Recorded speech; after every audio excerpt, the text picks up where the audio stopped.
If you're ready to take your game to the next level, trust the guys with over 20 PBA Tour titles and RT Tour experience to improve your game. Ball layouts for the best feel and to maximize your game. The top names in bowling: Motive, Brunswick, Hammer, Radical, Storm, Roto Grip, and more in stock. Get tips and lessons from PBA stars Mike Devaney and Ronnie Russell. When you're ready to invest in your bowling game, go to RT Tour Experience with 2 locations, inside Pinheads and Fishers and All-Star Bowl in Indianapolis.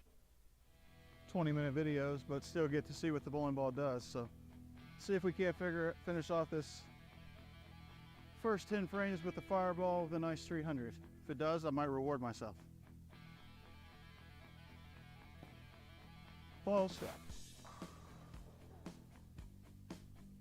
Doesn't get any better than that. So there you go, HK base, fireball, lower mid price, more performance. Be able to check out your local pro shop, go and get one. Bolt to win.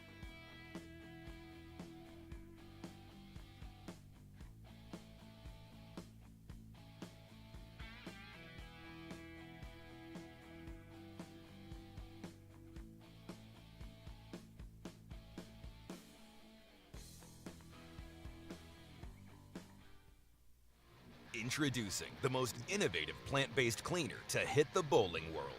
The Hammer Clear Magic Bowling Ball Cleaner. The first and only bowling ball cleaner to come to you in a convenient dissolvable sheet. This plant-based ball cleaner will give you amazing cleaning power without harming the environment. Clear Magic is super easy to use. Dissolve one sheet completely in a bottle of room temperature water and your cleaner is ready. This product is sold as a starter kit, which comes with a 7-ounce foaming bottle and 1 sheet of cleaner.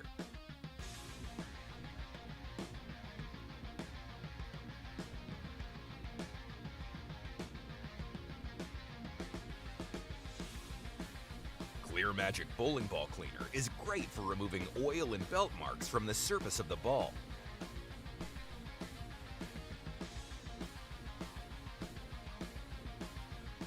Refills are sold in 3-sheet resealable packs and can be purchased from your local pro shop.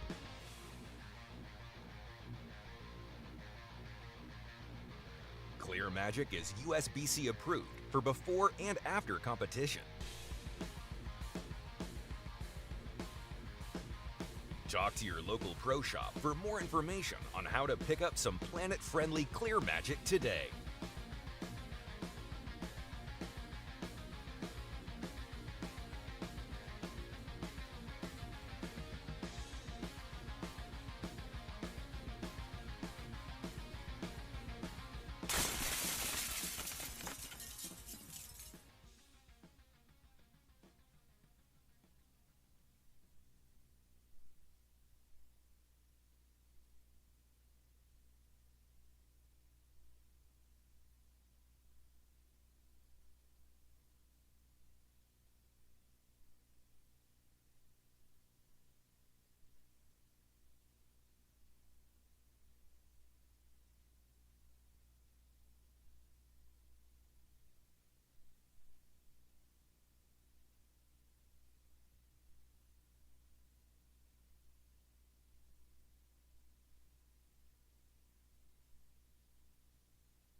All right, welcome everyone here to D Squad Indiana Masters here on Savage Bowling TV. I want to thank everyone for spending their afternoon with us and evening as we are late into the hours of Saturday night here at the Masters. It's 10 after 9. Squad just getting started. By 11:30, maybe 11:40, we'll actually have cut score numbers and see who is guaranteed into the top 16. And then 17 through 48 will come back tomorrow morning, 48 in all ties. And they'll bowl 2 more games with pins carrying over. And seeds 17 through 32 will be filled. Scott Gilmore, Chad Lester here in the broadcast booth. And we appreciate you hanging out with us all day here at the most prestigious scratch singles event in the state of Indiana.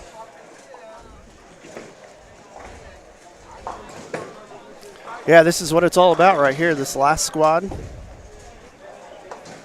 Last chance to get into the next round, which is tomorrow. Well, when we ended our broadcast on the C squad, we didn't have scores yet.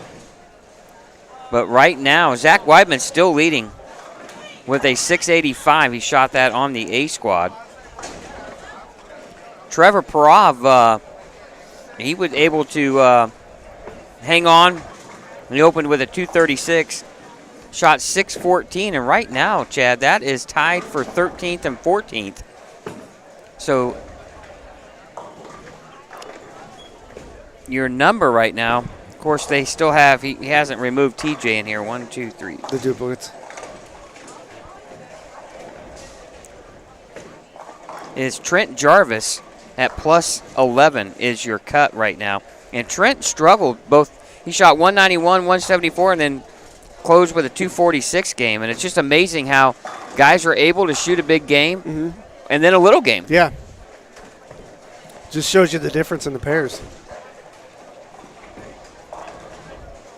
Right now, Stephanie Stogsdill is the lowest bowler who is plus at +2 and 21st spot. Wow.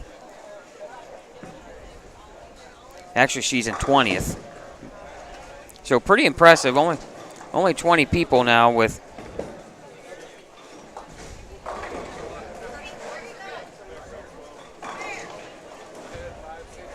right now there's 3 bowlers with -20. That was roughly the cut score to the top 48.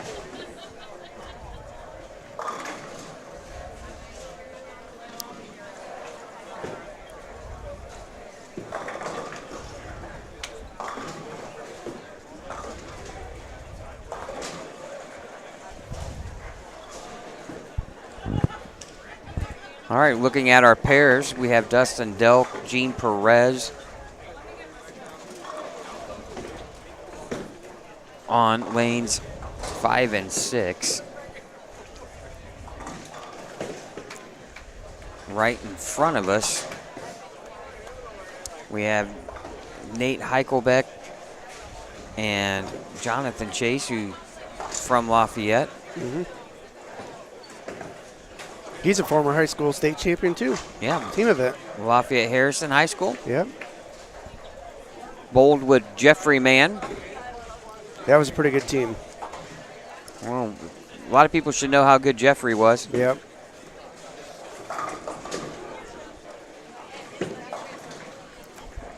Basically won junior gold in his division.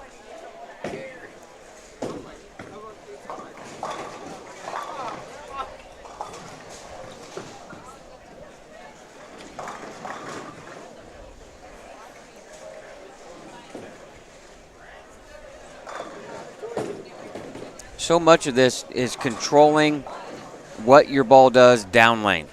You just didn't want the hockey stick. No.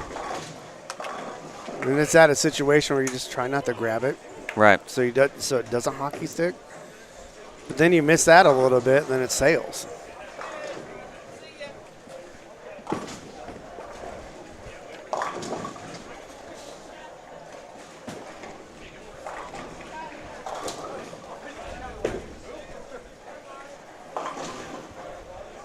Mike Albee will be joining us tomorrow.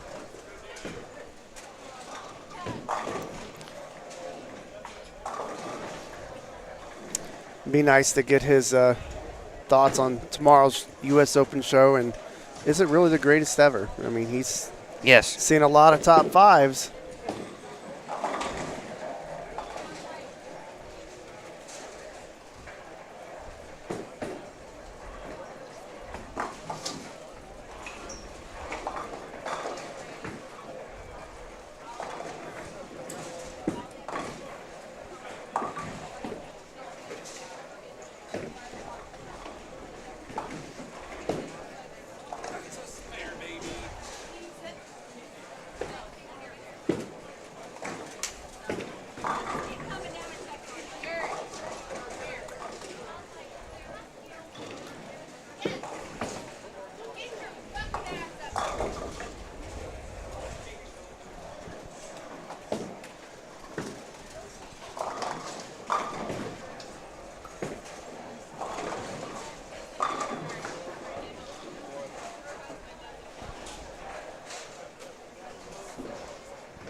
Was talking to Gene Perez earlier, and he was like, I'm not sure if I want to re-enter. I was like, well, you have to have 17 people beat you.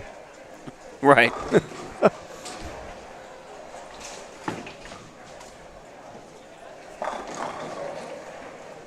I said, unless you're trying to play yourself out of the bottom 32 and in that top 16 so you don't have to bowl that morning round, then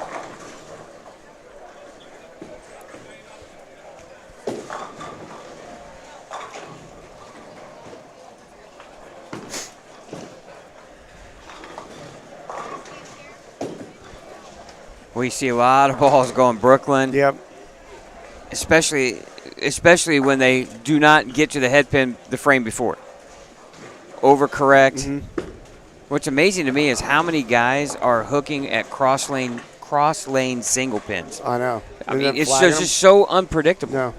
I mean, yeah, you got to at least be able to throw hard and straight. Yeah, right. No clue what your ball's going to do on spares.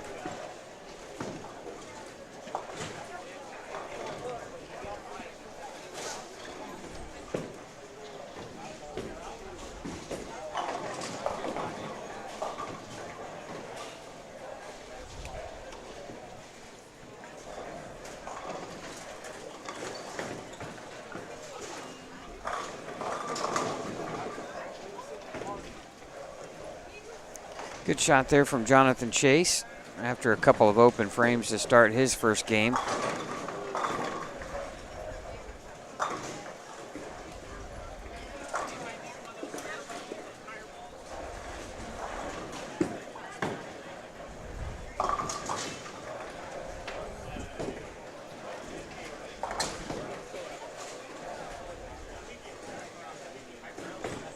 Back over to 9 and 10. And he is deep.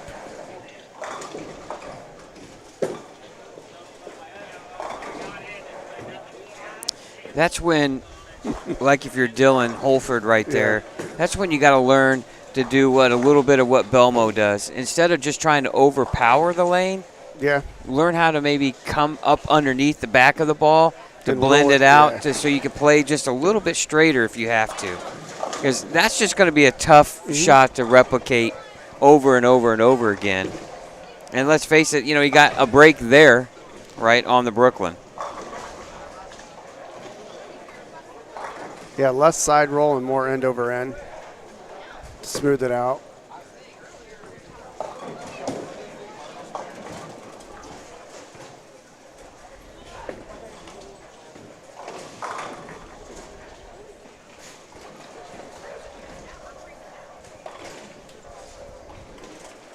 Always nice to see the Purdue bowling jersey there.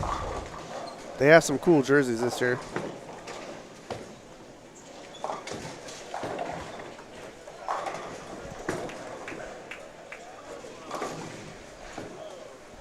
Scott Dillion there to the right on lane 11, former Indiana State Sycamore bowler. Yeah.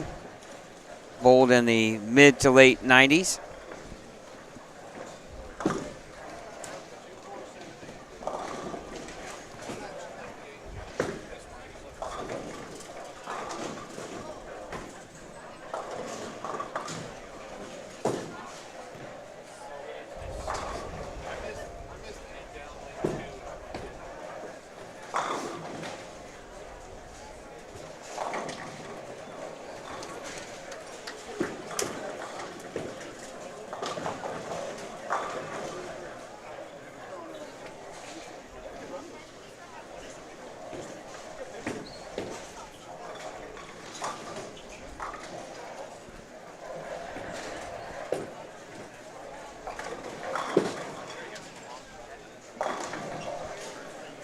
I see Dylan's ball is just kind of, it's all over the place. We just can't project it as far down the lane. Yeah. When you're trying to grab it like that at the bottom. And you can hear that he's grabbing it. Ball's got a little bit of loft to it. Yep.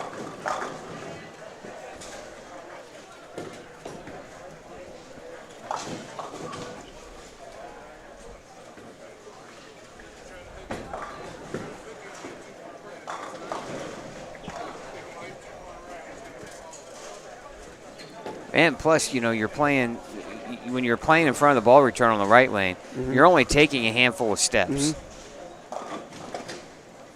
I mean, he's essentially so your like timing has 3 steps. Yeah. Right, your timing has to be impeccable. Yeah. At the same time. Yeah. Yeah, there's just so much that can go wrong there.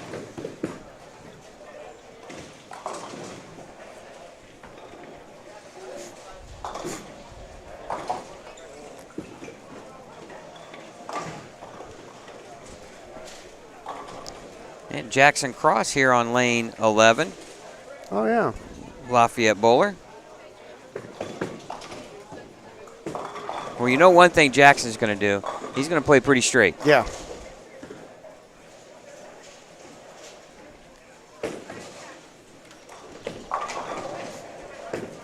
If he could just stay around the head pin and keep himself out of trouble, he could hit this shot. Nice to see some Market Square Lanes bowlers here this weekend. Quite a few. A lot of the better Purdue guys bowl on Wednesday nights in our 4-man scratch league.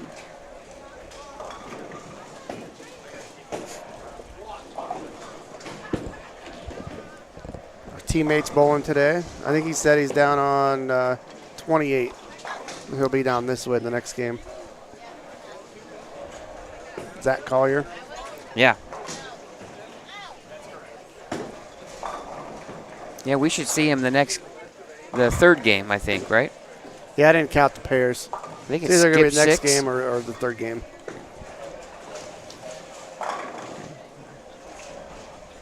He should be on 28. They skipped 7. I think he's on 9 and 10. This the third game. Yep. I think that's where he'll be. 9 and 10 or 11 and 12, one of those two.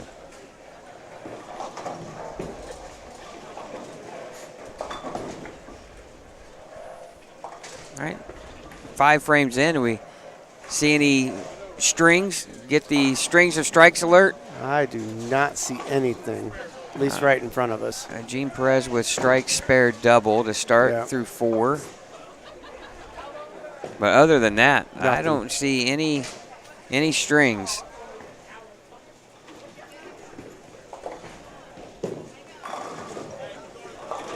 You know, and he just rolled the 3-pin. You know, replay. And you know, a lot of it too was you had to get it on the first game because you got 10 minutes of practice on that lane, on that pair. So you had to figure you had to get it there. Get something big and then just kind of hang around the lots too.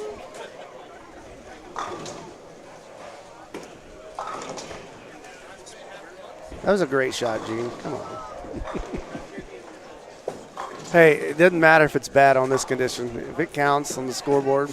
I've seen worse. You take it. He rolled the 2-pin or 3-pin. I've seen worse. Yep. But what a great break. I mean, how many times you bowl and you just can't get that kind of break. And you watch somebody else do it all the time. I mean, it's that's the thing that makes this even tougher. I mean, it just wears on you. Oh, Jonathan with a bad miss there in the 5th frame here in front of us. You guys saw that out of the corner of your screen on the left side. Ryan Pittman here on lane 8, and he misses right or left. That was death. Yeah. Chad, he came in high in the 5th frame through the face, and then you overcorrect a little bit, and then the ball don't come back. And the ball just doesn't come back.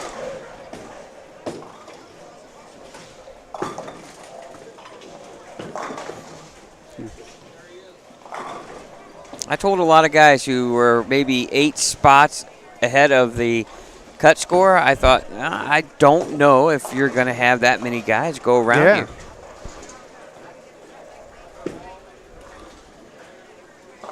Oh, got it.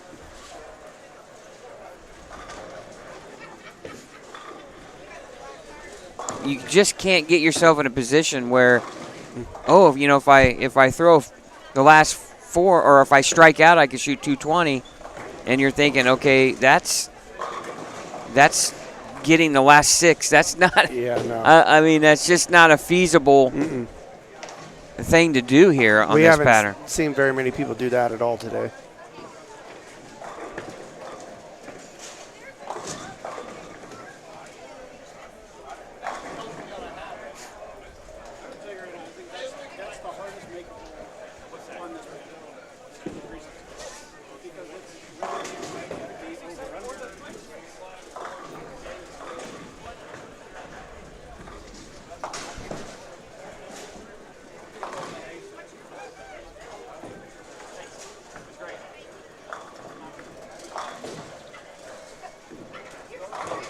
Well, can Gene take advantage of this break in the 5th frame here in the 6th?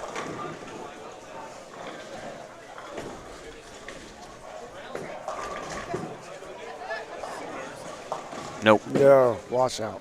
He's trying to make a purple work.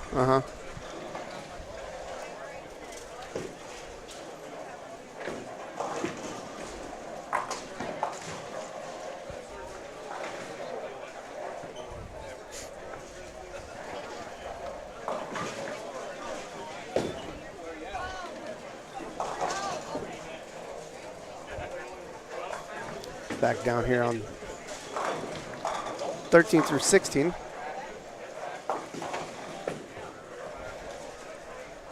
Yeah, we don't have much going on here either, do we? A lot of the same. I see Cameron Bollinger from Terre Haute. Bradley Branham, I believe from the he was in the Bloomington area. Is that Justin Hauser there on the 13? Yes, it is. Yeah. He bowled earlier. Yeah, he bowled the first squad. Aaron McCormick, the 2004 winner. Yeah, way back 20 years ago. That's when the tournament was very small. Nothing against Aaron McCormick, but the fields were very, very small. Yeah. They were only 4 or 5 years into this tournament.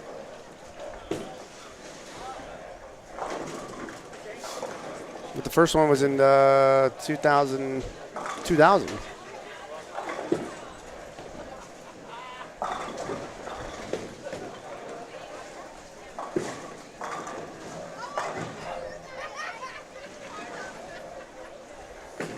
Aaron going for the spare there, and he gets it on 16.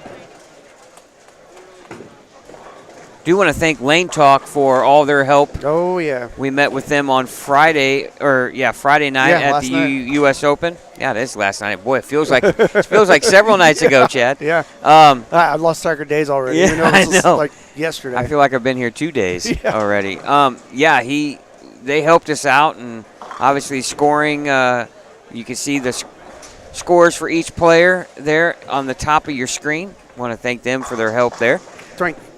Really thank Craig Elliott. Yeah. For letting us know this was available. He thought it would work for us, and he said, let's get you guys together and let's talk. Yeah, appreciate that. Jacob Wright here on lane 14. Comes in a little high.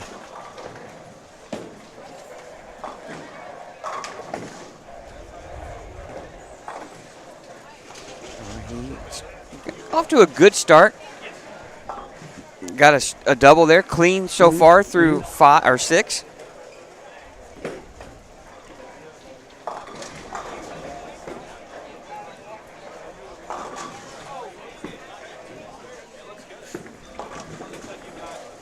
Nice to see a few ladies bowling in the tournament.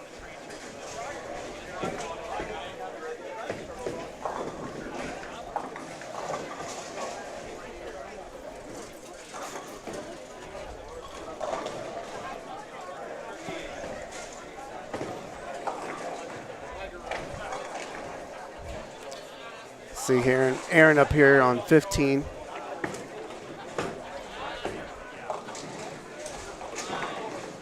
Oh. 479. Talked to Aaron before the squad, and he said he went back to the hotel room and laid down and was going to take a nap, and ended up just relaxing before this squad. Well, we've known Aaron to be one of those guys to bowl all four. Yeah. And that's hard to do because mentally, it's physically you're probably capable, but it's the mental side of things where you just kind of, at some point in time, you fry out. Yeah. Yeah, and it's kind of like what point where you're bowling all these squads and you get a couple of them in, you're just kind of like, yeah, there's no way I'm gonna get this, and you just withdraw from the other two. But a lot of these guys just keep trying and trying and trying because they believe in themselves. Well, and you're competitive. Let's face it. You know, this tournament's only once a year. I'm not going to fault anyone for trying to bowl more than two. I don't either. 2 or 3 times. I mean, I get it. Used to do it back in the day. Yeah, you hated to have to do it. Oh. You hated to have to do it because you'd hope to bowl once and be done. Yeah. You know, like Zach Weidman did this morning. Yeah.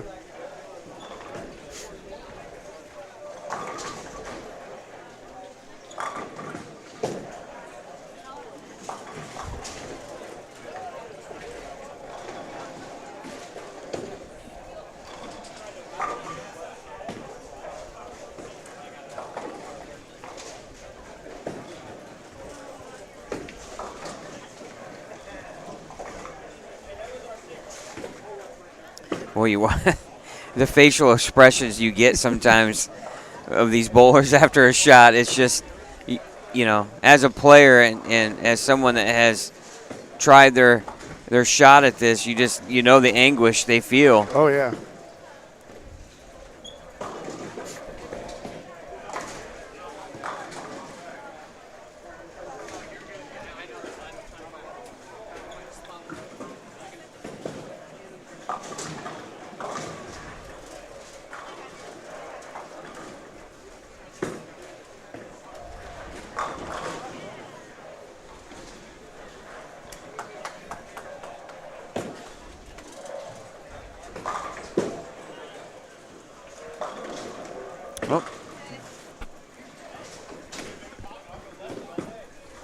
Dylan with the strike there. Yeah. 9th frame. That was on lane 10. We're still on 13 through 16 here. A couple of ladies here bowling. Like I said earlier, glad to see some gals taking their shot here at the Masters. Yeah, we should see these ladies. I'm sure they're going to bowl in the Queens. Yep.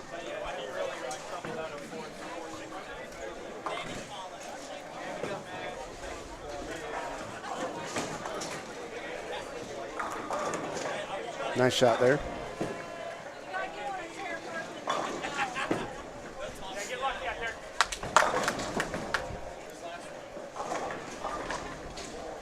Oh, Jacob Wright with a 210 there.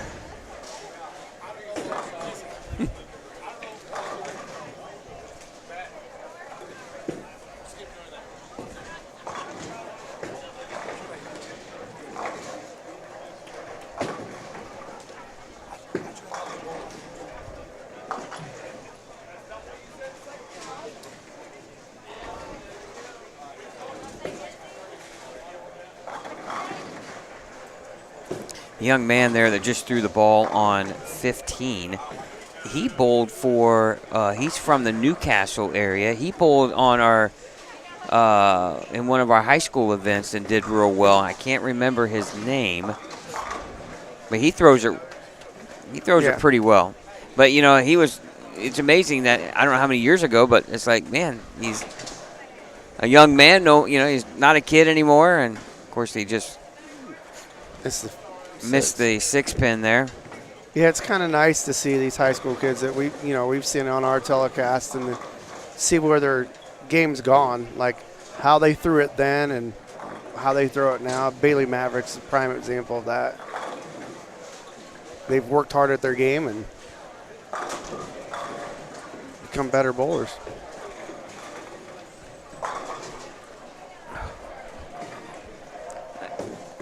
I'm sure this stool is going to be ready to get rid of me for the night.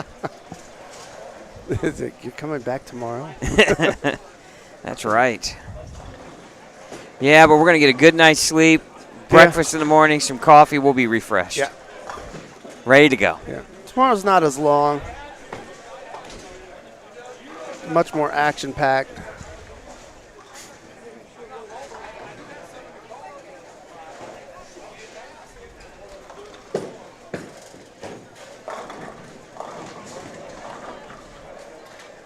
So they bowl 2 games in the morning? In that second the semifinal? Seeds 17 through 48 will bowl 2 games. Pins carry over. Yep. And then the top 16 scores will be seeded 17 through 32. Yep. We have a special guest. Yeah.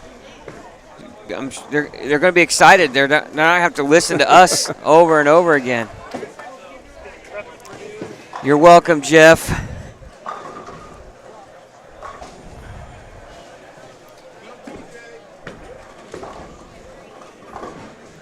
Jeff can't wait for these events just so he can hear your voice, Scott. I know. Your mic's on now. I don't know if you said anything. Welcome to the booth, TJ.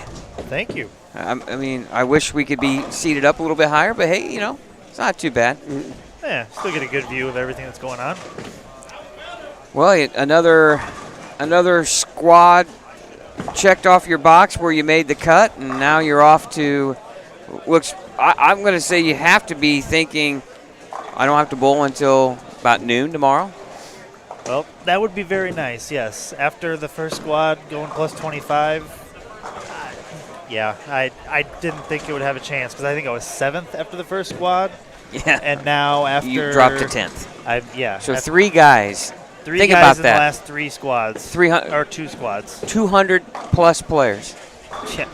200 plus bowlers, and only 3 people beat your 625. Think about that. That's hard to fathom, isn't it? Yeah. Yeah. They are not easy, and as I'm sure you've talked about all day, you know, everyone has a solid game, and then a 160, 170 game, and then maybe try to bring it back with a 2-0. Like, Zach Weidman was the only one who had 3 200 games. I guess Mike Banker did 2, but very impressive. Bailey Maverick was close. Yeah. 199, 201, 199. Right.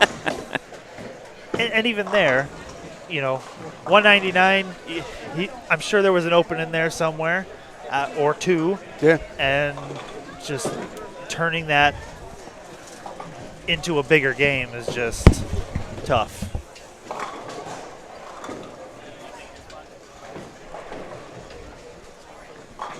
Man, we're getting all kinds of stuff going on in here. Well, I think it's hot. We're here. Yeah. Ready to go. Yeah. Yep. Mr. Matt Sanders joins the booth. Back from his, we're not even going to ask how the casino went. Well, you know, we're still alive. We're here. No, we're not down a whole lot. We're doing okay. We might go back again. We won't talk about it. We'll, yeah.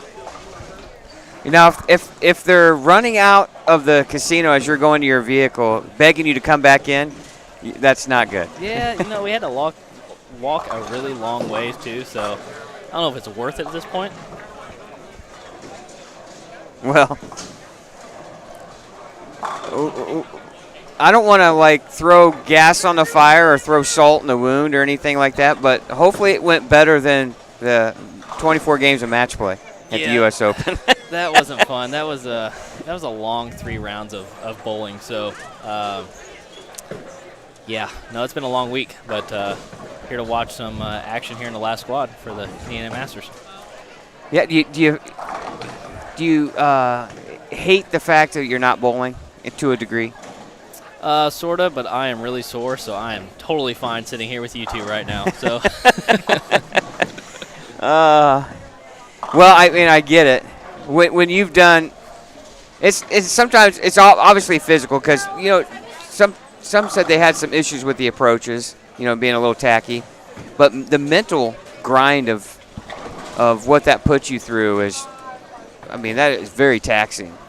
For sure. I mean, I think the approaches are kind of like that every year.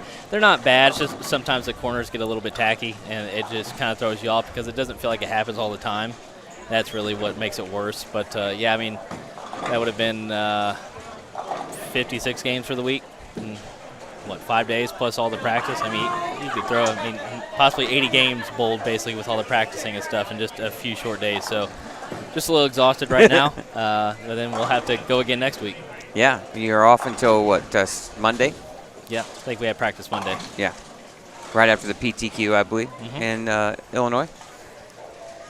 All right. Well, I know you had made a comment that this was the one event you really wanted to win here in the state. I know you have a couple of Scratch Classic championships, but this is the marquee event of the year for scratch bowlers in the state of Indiana.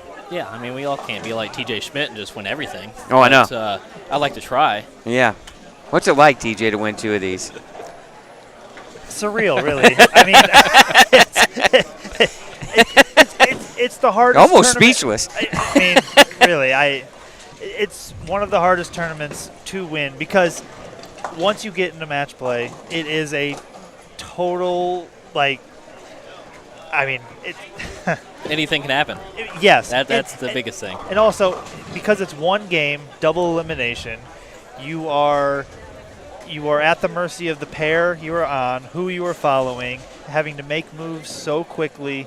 Your opponent catches a break, you end up stoning a 9-pin, and you lose in a heartbreaker. And staying in the winner's bracket is so important, but it's just staying clean and making confident moves that don't totally kill you.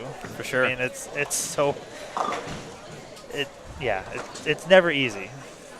Well, and when you go from one end of the house and you're going to finish at the other end, it's almost, this center has like sections to it, right? And you're going to get to the one section that's going to be a challenge. Down here in the first 10 usually is pretty challenging. And especially when you get to your pair and the high scores like 168, then you're like, oh great. Zach Tackett coming down here to. He thought these were going to play pretty easy after his 24 games of qualifying. Oh, I'm sure. What are we looking at score-wise? I haven't really been able to pay attention. Well, right now, what do we have going on here? Well, we got plus 85. Go figure. Zach Weidman. Yeah, he's okay. Yeah, and we take TJ out of the mix. Plus 11 is in the 16th, and then minus 20ish is 48th. Man, those scores are low. Look how bunched up they are too. And just look at every single person's set. There's always one bad game or 2 bad games and a super huge game. It's so pair to pair. Like Dwayne Burton, 80, 55, 278. We're not going to mention names, but there's a gentleman that shot 275 one game, and his next 2 games combined did not beat that score. Ooh. Hey, I can see that happening in here, though. 100%. Yeah. Yeah, so they are not kind. They are very flat. The mids go away quick. So it's either you're throwing it hard enough that you can get it through everything, or you are left enough that you are creating enough angle through the heads to not allow it to burn up on you. And yeah, according to Jeff, it's the same pattern that they've put out the last 4 years, but it plays a little different every single year based on who you follow, what balls you have, and just how you decide to attack it. But I've come in basically trying to do the same thing I do every year, and got to figure out a better first game. Yeah, technically, though, when you think about it, if you like the scoring pace, and you look at your last 3 years for your basis of your analytics, and you're seeing -11 to -10 to -12 as your top 48, and usually somewhere in +20 to 25, 30 for your top 16 guarantee, and nobody's shooting 700. I mean, why change? Why mess with anything, right? I mean, it's like, why move this away from Anderson when you get 440 guys? Yeah, I mean, there's basically no reason to with all the entries it gets. I mean, it's obviously great. We want to have all the entries, but I mean, everybody shows up. It's a test. I mean, it's an extremely difficult tournament to win. Just like TJ said, we talked about it this week. It's difficult because of the format, because of the conditions, all that stuff. So. And there's so many factors that play into this weekend of bowling. And in 3 qualifying games, you need that Brooklyn here and there to keep a string of strikes going. Speak for yourself. Well, you do. I mean, are you really trying to aim Brooklyn? No. Hey, I never said aim Brooklyn, but you're going to take one in the middle of the string. All right. All right. And then just trying to stay out of trouble, because 3 games, the first 13 frames, if those don't go well, you're kind of dead in the water. Right. So it's just keeping yourself in it for as long as possible to bowl the last 5 frames for a chance to make it. And it's because there's been nobody that's bowled 2 good games to start, it looks like. I always felt like you had to get it the first game because you had 10 minutes of practice on it. Right. For sure. It's the second game, to me, that was always a challenge. Yeah. Because, one, you're going to a new pair, but you have no idea how in the world the guys before you played them. Correct. And that's where, I made this comment earlier today that I don't know that ever in my 13 or 14 years of bowling this tournament that I've ever used the same ball all 3 games. Yeah, I'm old. 13 or 14 years. And that doesn't matter what you shoot game 1, it's always a zone change or a ball change to start game 2. Right. Because the characteristics of the house and the way they change so quickly. Well, we got talking a little bit about who we have in front of us on 7 and 8. We have Jacob Sisk, Corey Hersha, and I believe Zach Tackett is down here on the pair in front of us. I'm not sure. Randy Robertson's on our live stream pair, past champion. Now, Matt, let's talk a little bit about your week at the U.S. Open. I know, obviously, match play didn't go the way you want, but you have to feel pretty good about yourself. After qualifying, you were 2nd place on 3 absolutely demanding patterns.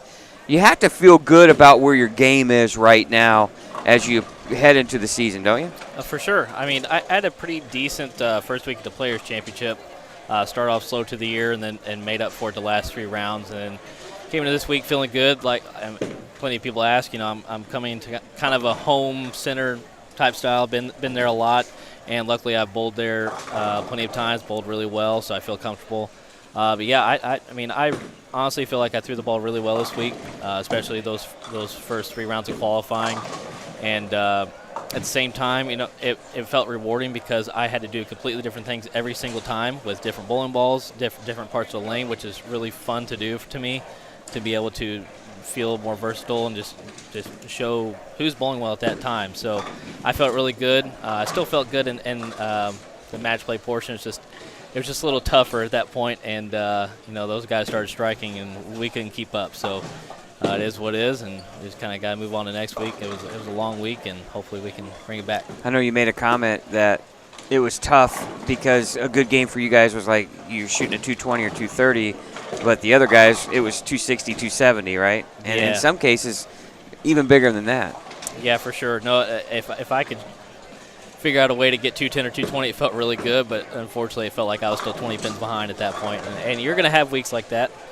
It's just how it goes, and just kind of how they fell this week. So, like I said, still feel really good. I'm really happy with how it went. Obviously, I wish it could have been better, but just kind of move on and go to next week. Any history or knowledge of the center you're going to in Illinois here? Never been there. I'm going to have to get some text messages out to some people, maybe figure something out, and go from there. I think we're on a kind of a shorter pattern, maybe 37 or 38 feet this coming week. So, yeah, we'll see what we're going to be up to. What balls have really been working well for you so far this season? Have you relied on a handful of, or is it you throwing pretty much obviously whatever works best? But is there a couple of go-to you have right now? First week, I mean, the majority of people threw urethane the first week, and then I know most of the right-handers would switch to the reactive for the last few games. So for me, it was the black pearl urethane from Hammer. And then this past week, like I said, I threw a bunch of different bowling balls. I threw purple hammer, black hammer. I threw the new Hammer Scorpion low flare. It's coming out. I threw a perfect mindset from Brunswick a lot. A variety of bowling balls that do completely different things is what I threw this week because the patterns were so different to me that I feel like I needed them, which that's what they're there for. So, yeah, I threw just about everything. I'm sure as the season goes on, we'll see kind of with the new urethane rule how much that really comes into play. But so far, it's still out there right now. Right. I mean, I guess that's what makes it so much fun, though, when you have 3 different patterns that require, different balls, different lane play, but you only have 10 to choose from at the beginning of the tournament. That's a pretty tough decision when you get down to probably the final 2 or so, right? Definitely. I think that the biggest, maybe something that helped me too, is we really had kind of the same patterns as last year, so I kind of knew maybe the type of motion, as long as they played similar to last year, what I needed to see for my eye. So I knew that, for the flat pattern, the shorter flat pattern, I could probably use urethane, which I did. So I feel like I could save a spot or 2 just knowing what I need on that pattern and save all of the reactive bowling balls for the other 2 patterns, right. if that makes sense. So, right, yeah. I feel like I could kind of save a spot or 2 and maybe give me some more options. So that definitely helped for the week. What's your guys' thoughts, and whoever wants to go first is fine. What's your thoughts on tomorrow's telecast for the U.S. Open? It's impressive. I mean, you want to talk about the height of the sport over the last, 5 to 10 years, really, with all those guys on there. The rev rates are impressive. Bill being the lone, probably under 400 or right around 400 guy. The fact that he's able to keep up with the rest of them is pretty impressive. But yeah, it'll be a fun show, that's for sure. I saw Belmo tweet that it was one of his favorite shows that he's going to be a part of, and looking forward to it. So it'll be fun to watch. Yeah, I think the same thing. I mean, I think someone posted earlier, there's almost 90 total titles between these 5 guys coming on the TV show tomorrow. So it's going to be really cool. You got some local guys. You got EJ on there. I think the biggest thing even you brought up is Bill. Bill doesn't, I feel like, get a whole lot of recognition because so much rev rate in today's game. I always go back to, we had a staff camp a few years ago, and I was the one behind Bill where we went and bowled on the Specto, got our stats and everything. And, man, he was one of the most accurate bowlers, if not the most accurate bowlers we had on the staff for that. So it was super impressive that you think that without, not the lack of rev rate, but just what we see with today's game, that he is that competitive with what he's doing. I don't think he gets enough credit, to be honest, for what he has done so far. So I think it's going to be a really, really awesome show. Don't know who's going to win. I think it's going to be tough to beat Simo. That's what I think. I agree. Especially in a one-game situation.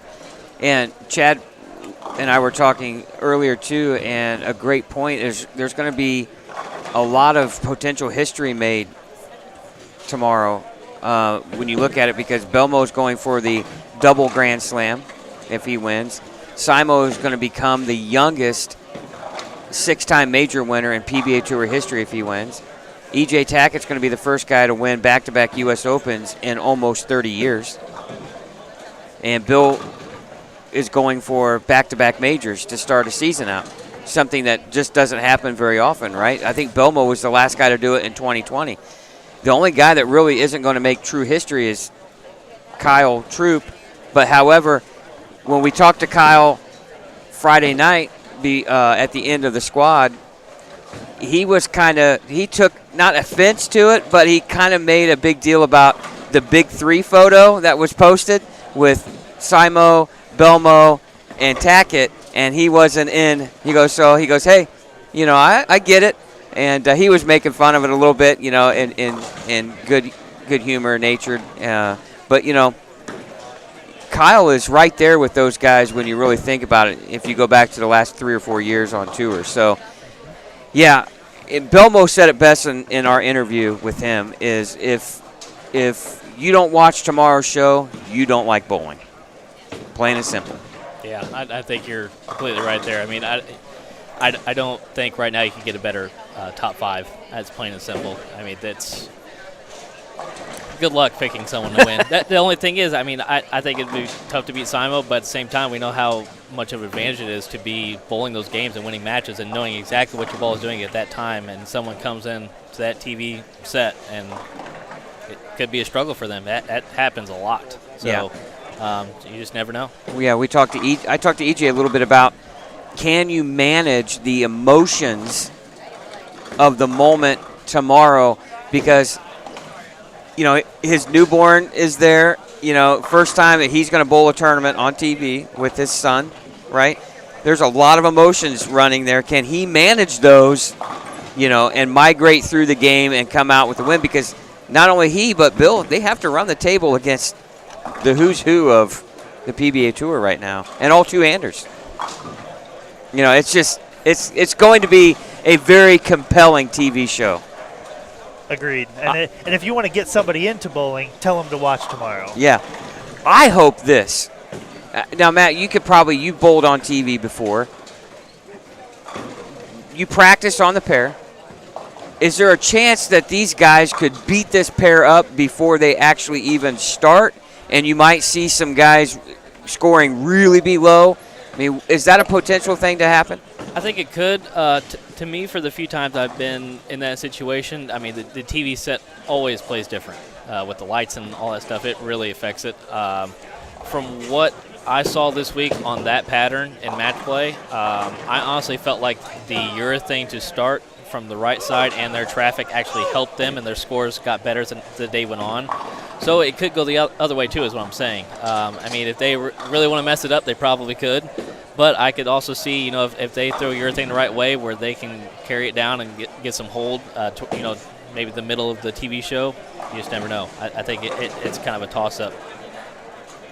Yeah, and that's what makes you guys so good is you're able to break pairs down how you want them to play a lot of times. And, yeah, it's going to be interesting to see what happens with the TV pair because you have so much rev rate.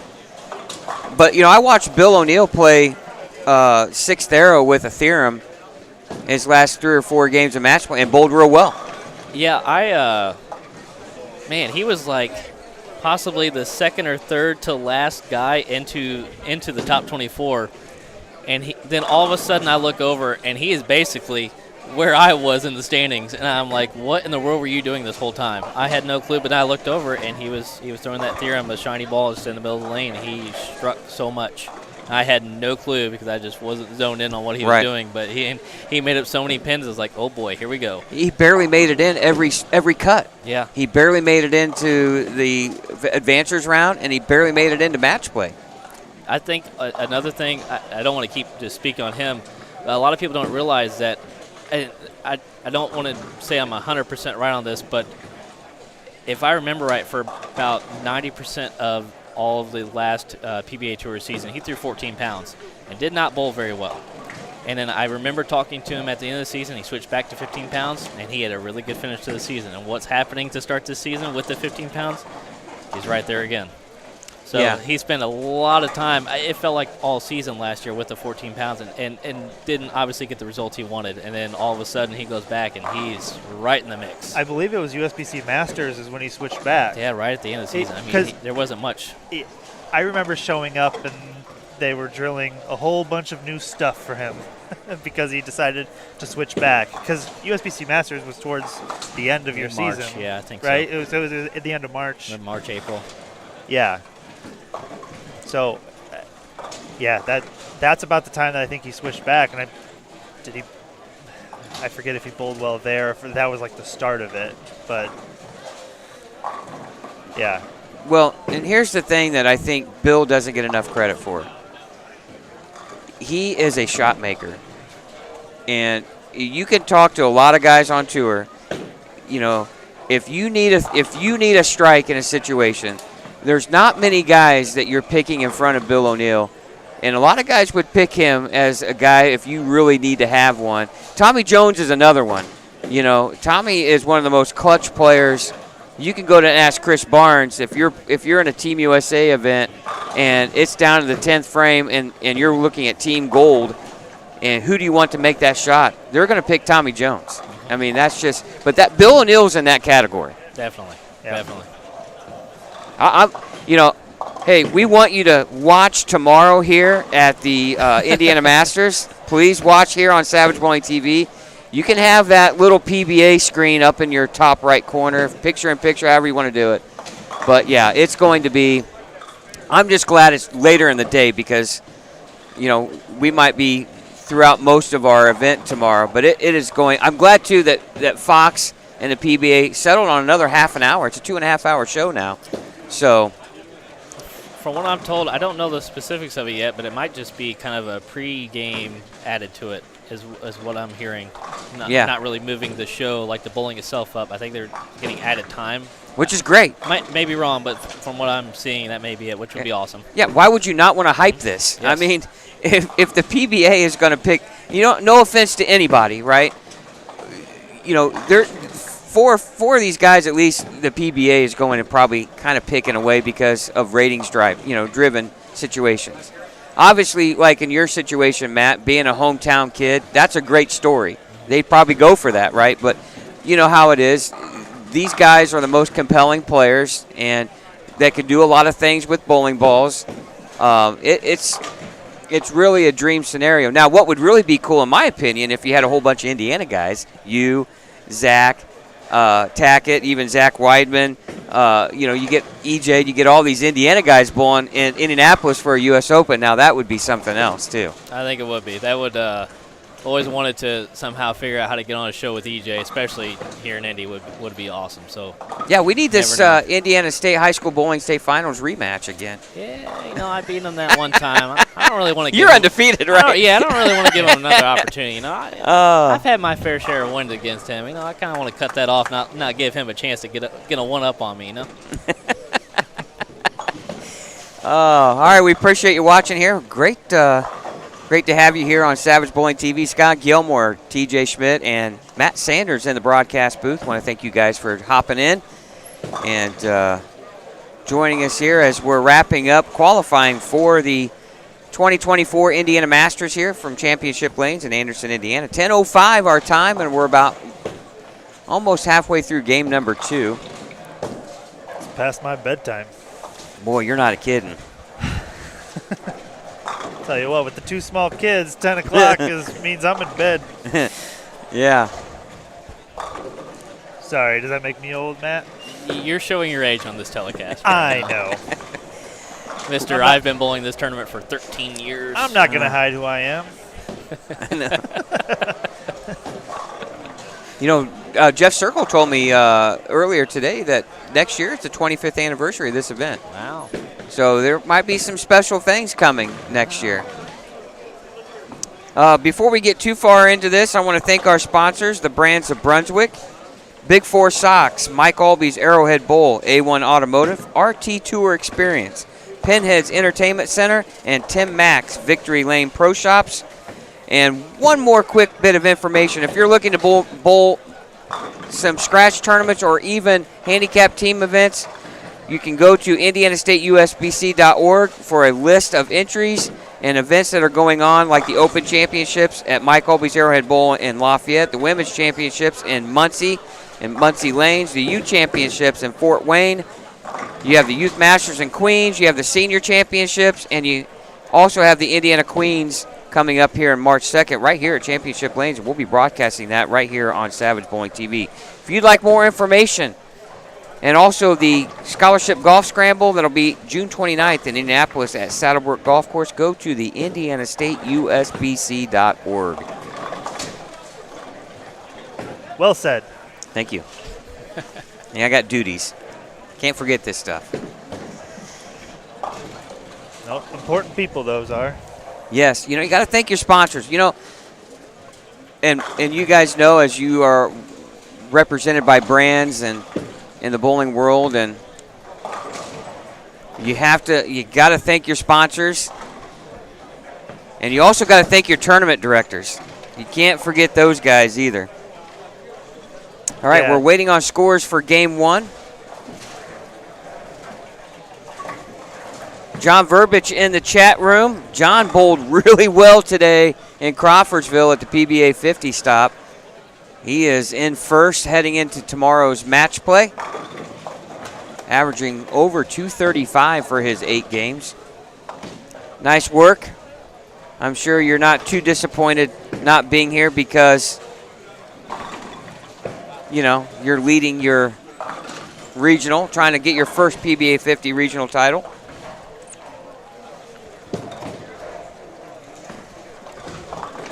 You're doing that, John, while EJ's trying to get his 3rd Indiana Masters. Who's counting, right? I'd be for it. Took Jeff Circle like 5 minutes to go through all of his accomplishments when they were announcing him this morning. You know what? We're just out here chucking spheres at irregular objects. That's all I can say. If they fall more for some people than others, Oh. everyone can feel free to use that. It's even worse that I never see this guy for a year, and he shows up and still wins the thing. Oh, I know. Never see him. Yep. 3 games of practice a week at least. Sharp as a tack. Yep. Hey, when you have it, you have it. That's TJ Schmidt. Yeah, come here, bowl the doubles event to start, and hope that the swing falls in line. Matt, he's winning as soon as he walks in the door. God, man. What's that feel like? I mean, pretty good, I guess. Explain it to me, please. I'd love to hear it. I got all the time in the world. Oh. You know, the nice thing about, you know, now he's bowling and doing well. You and I, who, you know, I tried to do it. It's a lot easier from sitting right here on what to do out there, right? It's a lot more fun. I was fortunate. I mean, I had a good amount of people come and watch me this week. Obviously, super grateful for that. And then my buddy Jordan Gray came and watched. He coaches Marion now. I mean, one of my good friends. He's like, man, you know, I like to bowl, but I'd rather kind of sit back here and do this because this looks impossible. Which I mean, it's the same thing. It's like, yeah, not really having a whole lot of fun. I can say that. Like, I'm having fun because I'm competing, but at the same time, my head hurts. Yeah. Like, it's sitting back here is kind of fun, just observing. Actually, just paying attention to other people that I can't really pay attention to while I'm bowling. I'm focusing on myself. So it's a different situation to sit back here and watch. It still beats putting some bolts on a door, right? In a car factory. Yeah. You know, I was talking to your super fan too at Woodland, Russ Mathis, and Oh, Russ. What a guy. And yeah, he's waiting for you to buy your first home so he can. He's just waiting to broker a deal for you. Tell him to find me a deal. We'll talk. Houses are really cheap nowadays. Oh yeah, that's what I heard. Oh my goodness. Yeah. Never a dull moment around Russ Mathis. No, definitely not. But, you know, talking about not having fun, but, you know, you're competing, you know, I look around here. I mean, and I'm privy to it. I'm sure we can go back and find some footage of me being rather sarcastic when I finally threw a good shot or, you know, reacting to a break. I mean, not a single person is loving life bowling right now on this pattern, and because we're all just trying to survive. But then afterwards, everyone's smiling, having a good time. Yeah, give it a few minutes afterward. Yeah. Kind of decompress. Get your 5 minutes, and we move on. Yeah. Now, I think it was Bowl TV put out a short little video clip of some things that happened during U.S. Open. Did I see E.J. Tackett rip a jersey all the way down the front correctly? Yeah, he did. I didn't get to see it in person. Obviously, I saw the clip afterwards. He in the practice range the next day, we were kind of all joking around. He called that his new dad strength, is what that he didn't really knew he had. So we'll go with that. But yeah, he ripped that thing straight down the middle. I'm assuming that was the last game of the, or did he have to go quickly put a new jersey on? Yeah, I think that was the last game. I think he told me he was bowling really well through, I don't know, 5 or 6 games of that block, and the last 2 didn't go very well. So the shirt paid the price for it, unfortunately. Hopefully he gave that to a fan. Oh.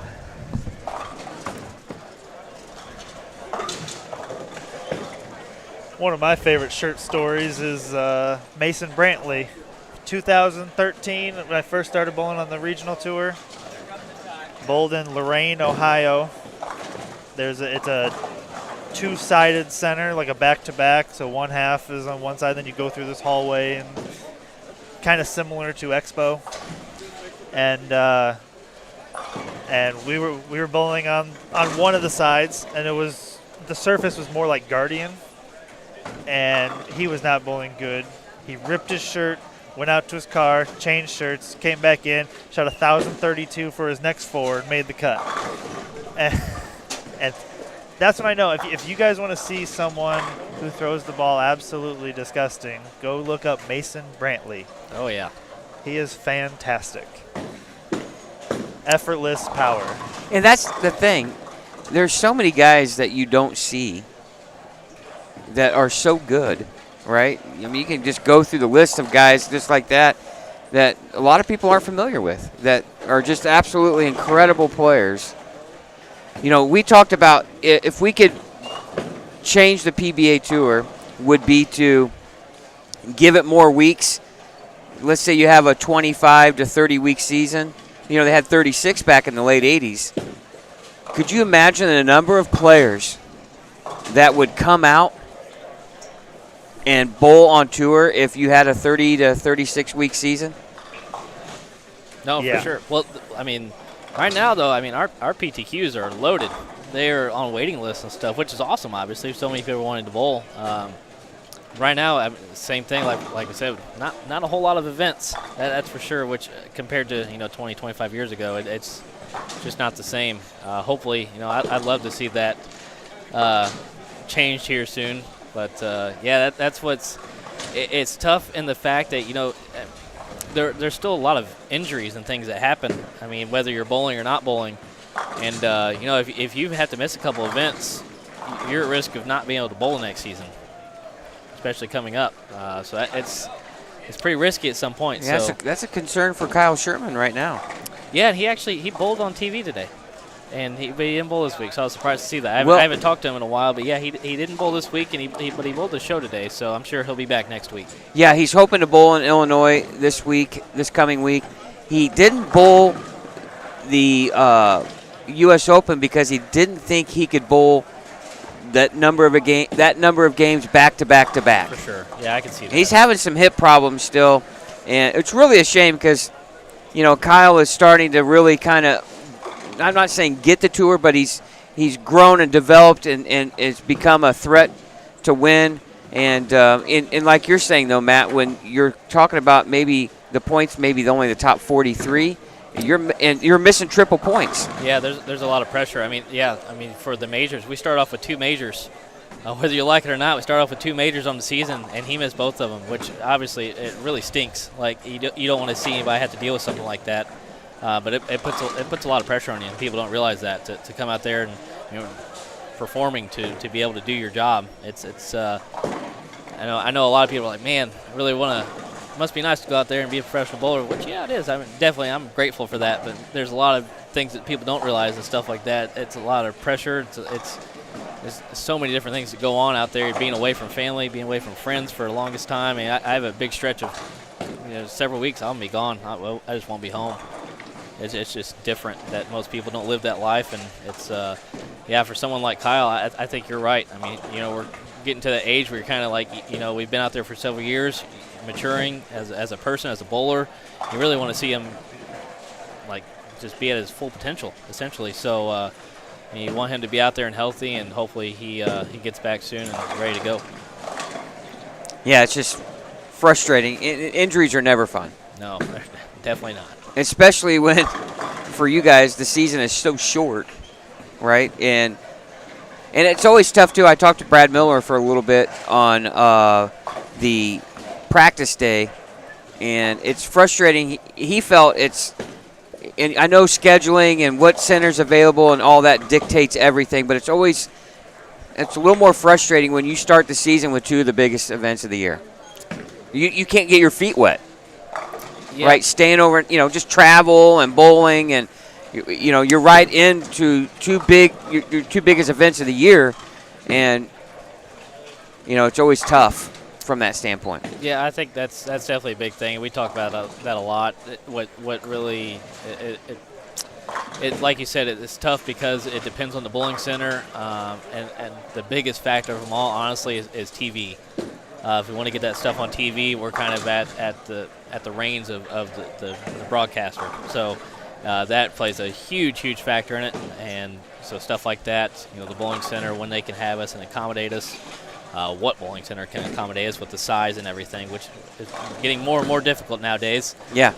And give it up for a week. Yeah, it's in tough. the prime season of their business, right? I mean, obviously, we want to thank them for having us. Right. I mean, it's costing a lot of time, money, whatever it is. But yeah, there's so many different factors that people don't really think about to host something like that, and obviously it affects our schedule as well. So not everything's going to be perfect, unfortunately. It's just how it goes. But yeah, starting with 2 majors to start the season, man, it's hope you're at least somewhat sharp to get going. Right. You better be, right? And the other thing too, you have so much downtime. You bowl 7 games. Let's say, well, it might only take 3 hours, and then what do you do, right? There's a lot of you got to be disciplined too, right? As an athlete, as a player, because there is a lot of downtime in your schedule, because you're not practicing a ton in between squads and things like that because you can't, because you got to stay physically ready. But that's another thing that you have to be very careful of, and that's a learning curve. Even you're past that now because you've been out there a long time, but for the most part, but it's still something you got to learn, right? As a traveling player. Yeah, for sure. I mean, to be honest, I feel like I don't do a whole lot in the downtime. It's a few years ago I used to work out a lot. Unfortunately, I've been kind of slacking in that department, but I ran with Grandpa on the PBA Tour, and we both said that once we start this trip, we want to actually start going back to the gym. I mean, use several hours. You're doing something good for your body, for your mind, all that good stuff. So that's something actually I think a lot of guys use in their downtime. Other than that, we're just kind of just relaxing because, like you said, I want to stay sharp. Would like to practice, but at the same time, we're bowling so many games. I don't want to hurt myself in the process. I don't want to get some bad habits that go in the wrong way, anything like that. I mean, the biggest, I think, tool for staying sharp, especially for the PBA Tour, is bowling on the PBA Tour, because it is impossible to replicate on both sides of the lane what happens out there. It doesn't matter how many hours I feel like I can put in at my home center or anything else. It is just not the same. It's just different oils, different machines, different atmosphere, all of that. It makes it difficult. So it's just different. Especially the machine. Yes. I mean, you're using a machine that's only putting out forward oil, no reverse. I mean, the oil in the machine dictates a lot of what you guys do and how much volume they're putting out, and you guys are putting a lot more volume out than what you're seeing on any house pattern or most tournament patterns as well. So, yeah, it's hard to replicate that anywhere unless you are lucky enough to have that machine in your center. But, yeah, you're right. It's definitely a challenge to be able to go practice 40 games at your home center and then be ready for a major, right?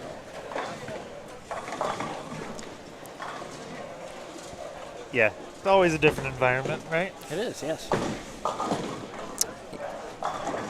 So I'm looking around here, seeing an awful lot of red, not a lot of doubles. See a lot of dashes after numbers. Yeah. That's never a good thing. I do see a couple of big scores here. You have on 13 and 14, you have a 280 game going out there. It looks like at a 240 pace. Here's the thing. How many times have you seen somebody have the front 5 and then shoot 201? You know what I mean? You just it's just so easy. More than once today. Yeah. Well, and I remember you and I were talking after my qualifying squad. It's like, well, if I just do the back 5, yeah, that's not hard. You know? It's like TJ said earlier, too. I mean, I've bowled this tournament plenty of times. There's a good chance that if that person had the first 5, there's at least one Brooklyn in that string of strikes. Because, no offense to that person, but it is extremely difficult to throw just a decent string of strikes on this lane pattern at this tournament. Yeah, obviously your score counts when you throw at Brooklyn, and you're not going to give it back. But yeah, you're not acing every shot, right? No. And didn't Zach Weidman say he had some in his 250 game? Oh, Didn't he have I'm a Brooklyn or two in there, I think? I'm sure. He probably would never admit to us. Oh, sure he would.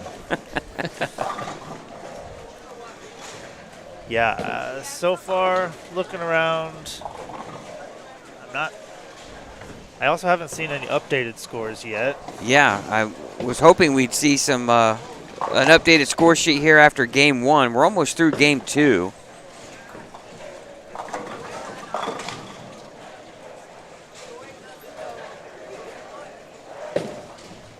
See a couple 380s after 2, 391. Yeah.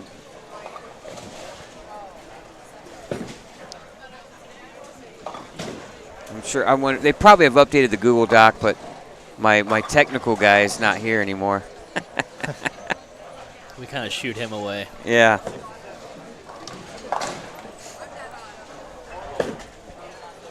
Yeah, you stole his chair, and then he had Yeah. to bring He you a rightfully stool. gave me this chair. That is true.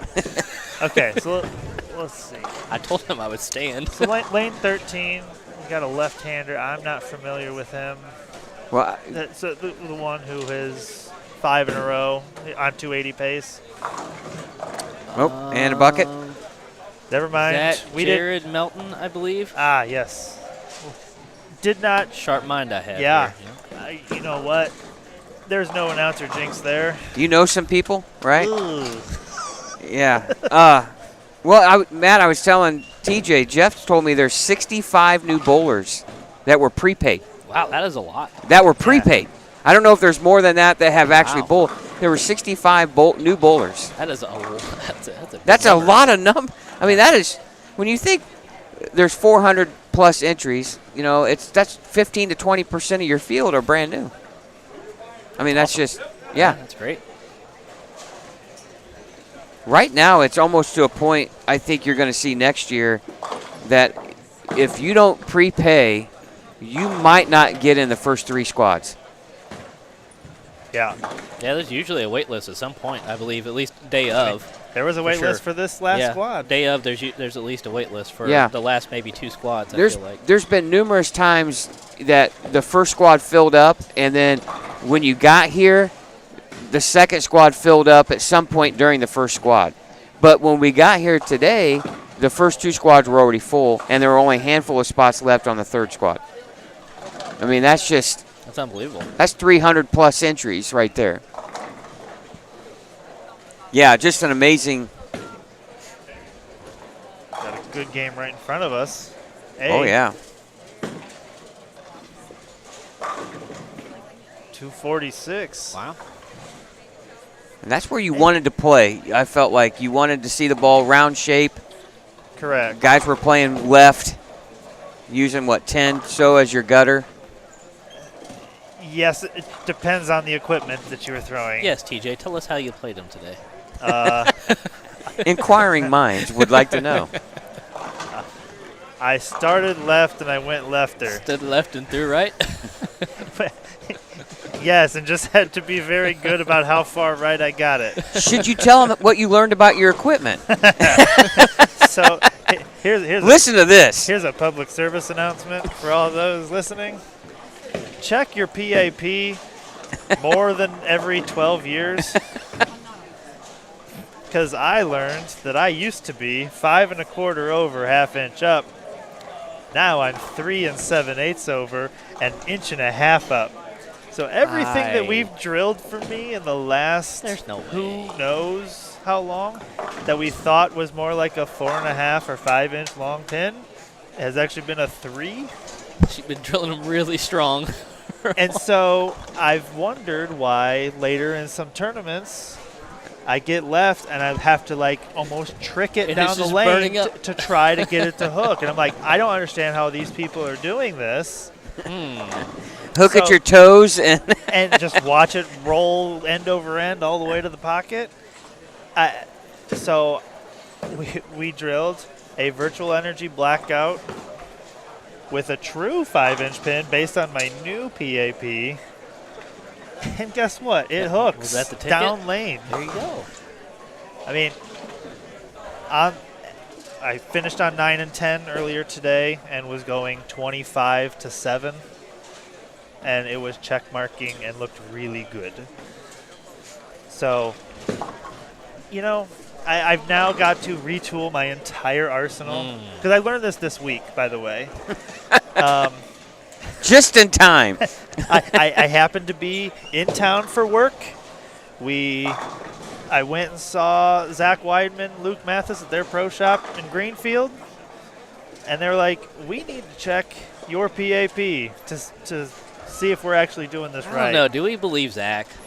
Well, Is he qualified? He has that Purdue education. Like, let's. I know, but Zach and No Luke, offense to you. Zach and Luke together equal like a good pro shop operator. So Albert Einstein. They were Zach able and Luke to, plus equals Albert Einstein. Yeah. I hope Zach's listening to this. Right. they put their heads together, but no, I would say like I know how to figure it, and yes, I can see the way I'm flaring, and I never noticed it, never once had a thought, and so now we are going to retool an entire arsenal, and Hey, see if that helps. look out. Yeah, When he gets back to league, he's going to be dangerous. Oh, boy. I'm coming back. Hey, that's all right. As long as we're good for state May 4th and 5th, we're good. All right, game 2 about wrapping up here. Yeah, the big 246 is the biggest one I see so far. Yeah. I don't know what we have. We got a clean game here on 13 and 14, so a chance at a 240 game. Boy, 220 just felt like 250. I know that feeling. Man. It just felt like 250.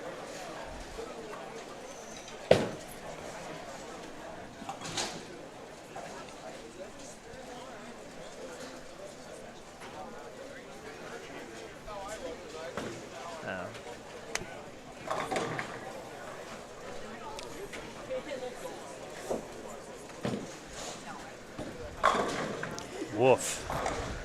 Ryan Sidney, everyone. Sorry, I just saw a nice plaqued 810 over there on 11. Oof. Yeah. Must have gotten my bag. You don't know any of those Evansville guys, do you? No, not at all.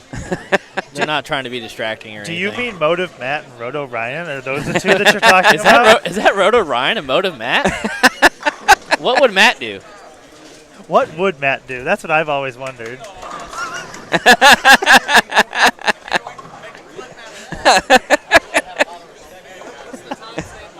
Hey, I do know one thing. He is willing to drive. He is willing to drive to Las Vegas to bowl in USBC Nationals. Good Lord. Yeah. Yeah. Stop, he said. Ryan says he needs a timestamp so he can clip that.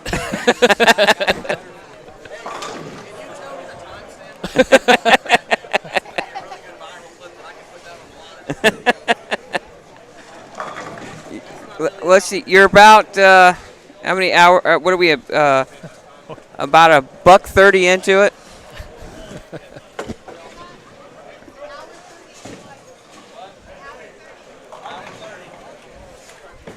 He's writing it down. Oh. Oh, man.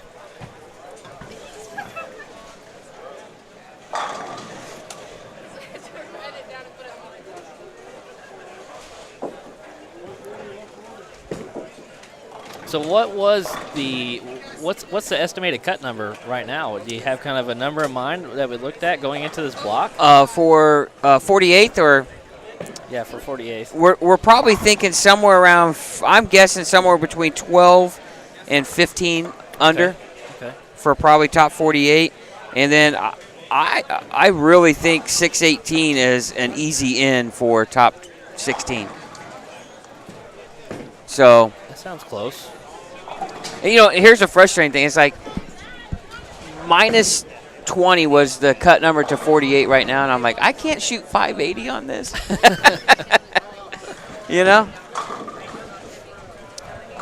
But it's like, yeah. They are so tough and pair to pair, just like we were talking about. It's have it one pair and not the next. Yeah, it's just Feel so lost. easy to shoot 160, 150, 160. It was just that easy. How's Trent Marner doing over here? He's on. He's looking. He needs the next one to be in the buck 80s.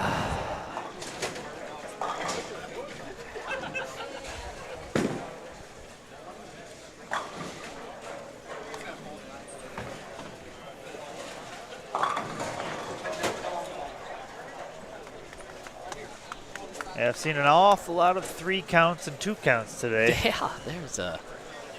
See that? I usually prefer to get at least half. Yeah, I bowled with Jeff Harris, and Ideal. I bowled with Jeff Harris in the first squad, and he leaked one out to the right, and hit the 6-pin in the dead nose and took out the 9 with it and had 2 count, and spared it. 2 spare. Yeah. But it was, it was not a hard thing to do to see it go right or left and then stay there. Yeah. And you can kind of tell guys, and this is no disrespect to people I don't know, but I see guys that you're not familiar with their game, and they just swing it to the right, and you kind of figure out, well, I know where they play at their home center. It doesn't always come back from that spot wherever else you go.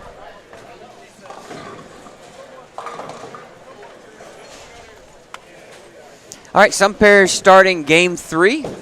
One pair here on 5 and 6 is wrapping up their 10th frame. Trent Marner with a 189 finish.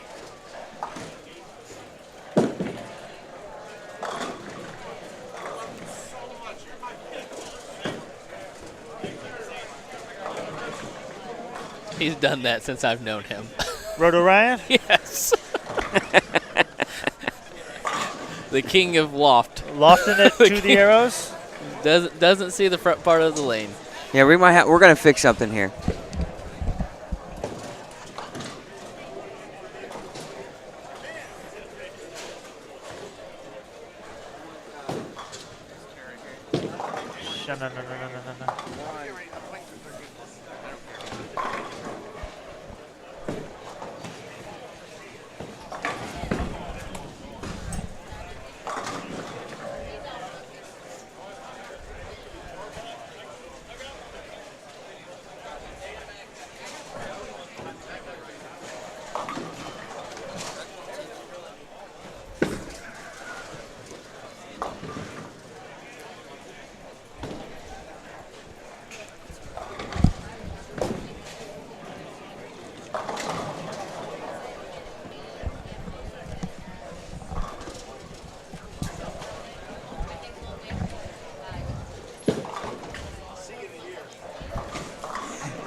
No. Not going well for Schlosser.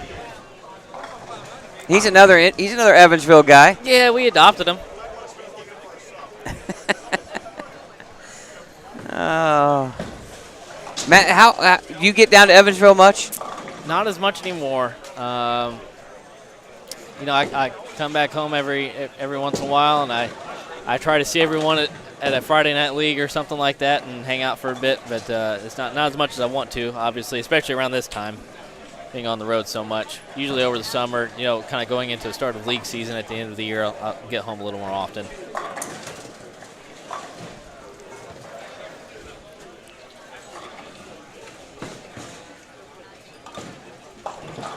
There's another 3 off the right. You weren't kidding. They're everywhere. It's very easy to do. I'd be lying if I said I didn't do it. Uh-oh. Hey, we got scores. Hey, our defending champion, Clint Million, with 267 game 1. Wow. That's my boy. That's a big one. Evan Falk with 235. Keith Koger with 230. Dustin Delk, 226. Corey Hersha had 224, but he struggled, I think, game 2. And let's see here. Tell you what, some of them are updated through 2 games already. Yeah, we don't have them all the way. You're right. Good eye. We need to. Because Jason's bowling right here in front of us. Yeah, and he's +5 plus after 5. 2. Yep. Yeah. So we'll go through the ones that at least have one game. Joey K was +16. Vu Duong, ladies and gentlemen, +10. +10 his first game. I love that guy. He's awesome. According to the chat, he shot 205 game 2. So Oh, plus plus 15. 15. There we He's go. right All there. Vu. Love to see it. You know, we know one thing that, you know, he wasn't afraid of the oil pattern. He asked me when he got here, he goes, what are you seeing out there? And I'm like, Vu, I said, the middle's hook. And that's all I told him. He comes out with that jersey. It basically says something about the oil pattern, right? Oil pattern? Yeah, What oil with a pattern? question mark or something. That's awesome. It's my favorite. The rev rate 2 to 3. Ball speed 23. Weight 10. 10. Deflection rate high. Oh, man. You know, I'll say this about Vu. What a great sense of humor he has. Great guy to be around. You know, he'll go out to the TAT in Las Vegas and do quite well. He does really well, yes. Yes. So I follow him all the time out there. And I always like to see his fishing trips too, because he enjoys fishing, and he'll fish the oceans a lot. Just a good all around guy, good guy to be around. For sure. Of course, you got some PBA 50 regional guys coming out here.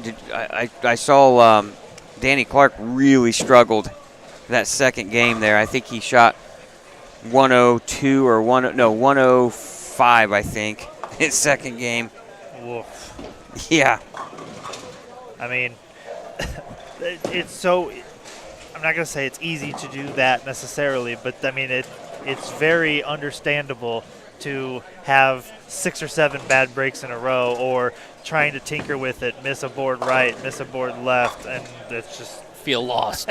yeah, Beyond lost, whatever that word would be. If you that don't is it. have the right ball in your hand, if you can't quite create the correct shape, you can get lost in a hurry. And that's where, again, tomorrow it just comes down to finding something almost safe enough, because people aren't going to be shooting 210, well, really 220, 230 in match play. If you face one of those, well, you know. Well, you hope if it's good for them, it's good for you, right? If it's a good pair, right? Right. I mean, sometimes you just got to, tip your cap, because I feel like if you have a good look, you take advantage of it. If not, you find the safest play that makes you feel most comfortable. Yep. And you just do the best you can, because, like you said earlier, you're playing against a very, very tough lane condition, but at the same time, you're at the mercy of your opponent too, who's also bowling on that tough lane condition that can have better breaks than you at some point. So exactly. That's one thing I loved about this event. I love head-to-head match play. I love, you're just bowling one opponent on the same pair of lanes. I just like that nature of bowling much better than just posting a qualifying score. And that's what I think makes this fun. Obviously, the double elimination is a challenge. And like you said earlier, TJ, you just want to stay in that winner's bracket as long as possible.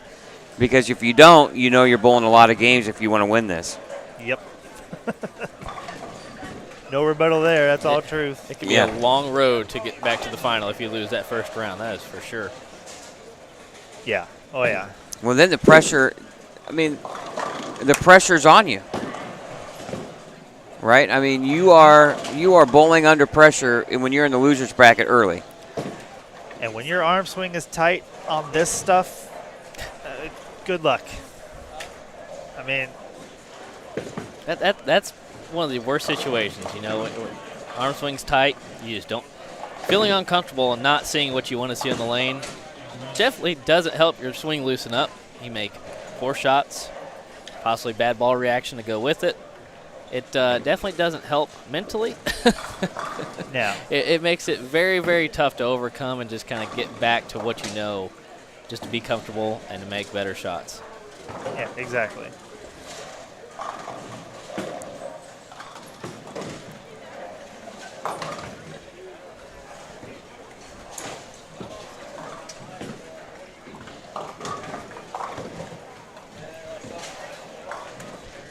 So do you like this swing coming up where you get to go to some different towns, Matt? You get to go to Illinois, then over to Missouri, then back here to Anderson, and then over to Delaware, I think, is after that, right? Yeah, we've got kind of a crazy swing coming up. I mean, that's over to Springfield. We bowled there last year. Last year, I think it was kind of a shorter pattern. I think this year we're bowling on a longer pattern. So I'm really interested to see how that's going to go because I've bowled there several times now. It's a very, very high friction center. So it feels like the ball kind of burns up. And like I said, we bowled on a shorter pattern last year, so it's mostly urethane. Interested to see how it's going to play this year because I believe we're on a lot longer oil pattern. Plus, with the high volume of oil we use in the first place, it is going to be different from what I've seen in that building. Obviously, coming back here is kind of cool. First national stop here. That should be awesome. Obviously, bowled here plenty of times, and then going back across the country over to the East Coast and Delaware, another long trip that will be. But yeah, we've got kind of a long stretch coming up. You always think about Delaware. Where in the heck is Delaware, right? You know, it's just not a place you typically hear or go of, and you're going to bowl a PBA Tour stop there, right? Mm-hmm. East Coast. East Coast. It's over there somewhere. It's over yonder. Way See over the map? Look to the right. Yeah. Keep going till you hit water. Well, we got some talented players here. We got Ryan Spear, Brandon Coombs. You guys, Roto Ryan. Yeah, we got several. We got Mike Svilar, the Rainbow Warrior here. He's got the colorful outfit. The second one he's worn today. It is the second one. I bowled with the first squad, and he was the flag. Oh, man. And maybe he ripped his jersey and he decided to change it. Right. Okay, well. He took a nap and sat in a hot tub, he said, and then he's like, I just got to change now. I say, the quote I got was, I'm going to dress like a clown because it's how I threw it today. So. I think our defending champion, Clint Million's just off the camera on 1 and 2 as well. That's been the tricky pair today. Yeah, I feel like that pair is usually pretty tricky. I think you're right. That's really the pair you didn't want to hit. There's only been 1 or 2 really good scores off of it all weekend. Oh, yeah, and I believe he is letter E, because I think I see it's 441. So minus the 26. Oh, gosh, I got to do math. So that's plus 15 after 2. It's not bad. Wait, which means he said he shot 260 last game. He shot 267 his first game. Okay, wait. He might be A. Never mind. So somebody was. Okay. No, that's Vu. Okay, never mind. Vu's down Oh, Vu's here. on there too. Wow, Vu's what down a here. wow. Okay, so Vu's down here. He's got spare open to start. And he would be plus 15. Right, correct. 210, 205. Yes. Yeah. So that would be right. And then he's A, right? Okay.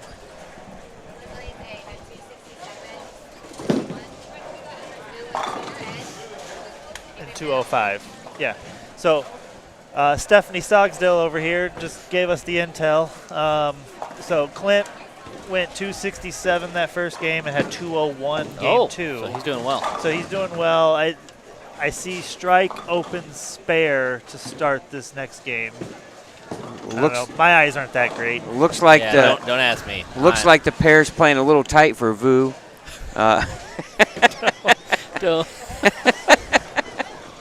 Sorry. Oh man. This is what happens when you're 4 squads in. Exactly. It's approaching 11.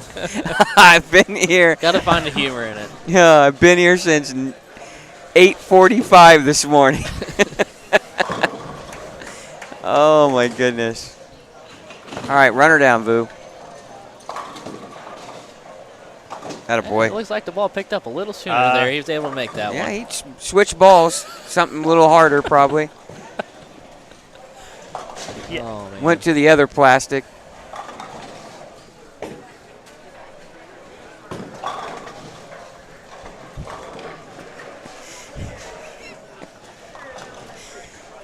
Oh.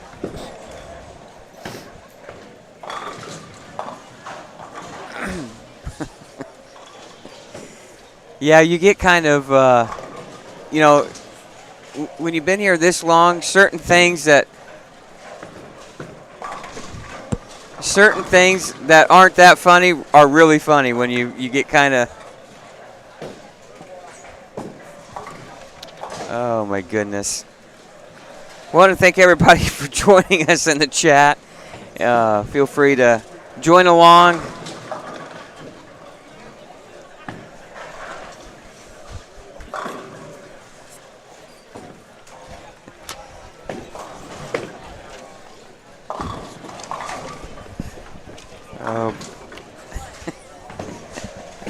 Getting slap happy in the booth. Yeah, we are. Starting to. I'm thinking about. We're just making sure we have a good time. Yeah, that's water. Have a good time. That's water. Oh my goodness. We might not be allowed back in the booth. I mean, everyone learns their mistakes, right? So, I mean, I guess we'll just pay for this one. And yeah. All right, we're gonna make an adjustment here. I'll say, does anyone want to hear a funny story? That is only kind of bowling related, just because it was this weekend. Uh-oh, what's that? So get this. You know how in a hotel or in most bath, shower situations, you turn on the shower and the faucet comes out and down low like you'd run a bath, and then you have to pull the knob to start the shower? I pulled that knob straight out of the faucet. And it did not turn into a shower. So. Are you staying at the Motel 6 or what? I don't want to hurt maybe future brands, so I won't tell you. Just brand management, that's all. Gotcha. But yeah, so I requested a new room because I didn't want to take a bath this morning. That takes a little longer, doesn't it? Yeah. Just a funny way to start the morning.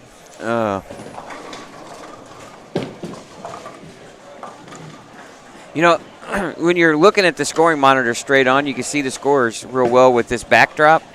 But when you look down one way or the other, you can't really make anything out with the. Of course, my eyes aren't great anyway. Yeah, don't ask me for a score because I will not be able to help you whatsoever. You know, you probably have some guys that probably drove over here to. I'm just going to run over here for the last squad, and I think, boy, I shouldn't have done that. Oh, boy, there's some guys that are really struggling. And then you have quite a few guys here plus. But here's the thing. At the end of the day, I love the scoring pace. I mean, this is, if you're going to pick a tournament with a scoring pace, this is what you want to see.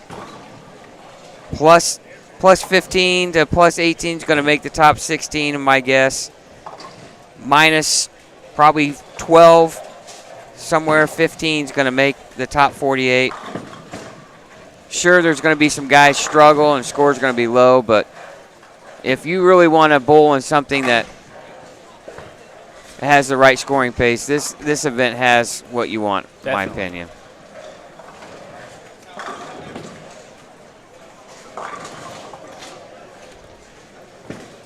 The thing that I love, too, is there's just so many bowlers I've never seen before. And that's just, to me, fantastic. That's awesome.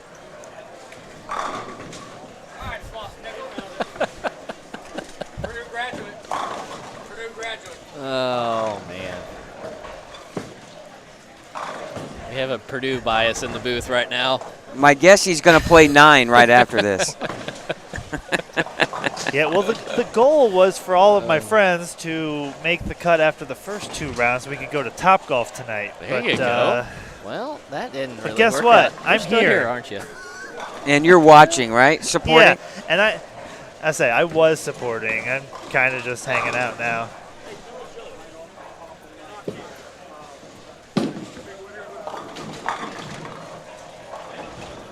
I've been asked to tell a joke. Wait a minute. It's a good one. It's good, and everyone can use it too. What do you call a deer with no eyes? No idea. Oh, wait. What do you call a deer with no eyes and no legs? Still no idea. My kids love that one. This is getting This ridiculous. is getting bad. This is getting ridiculous. Whoa, I hey, apologize. Hey, This is getting bad. guys, we're all just here. We're watching bowling. Hey, Chad, do we have the censor button?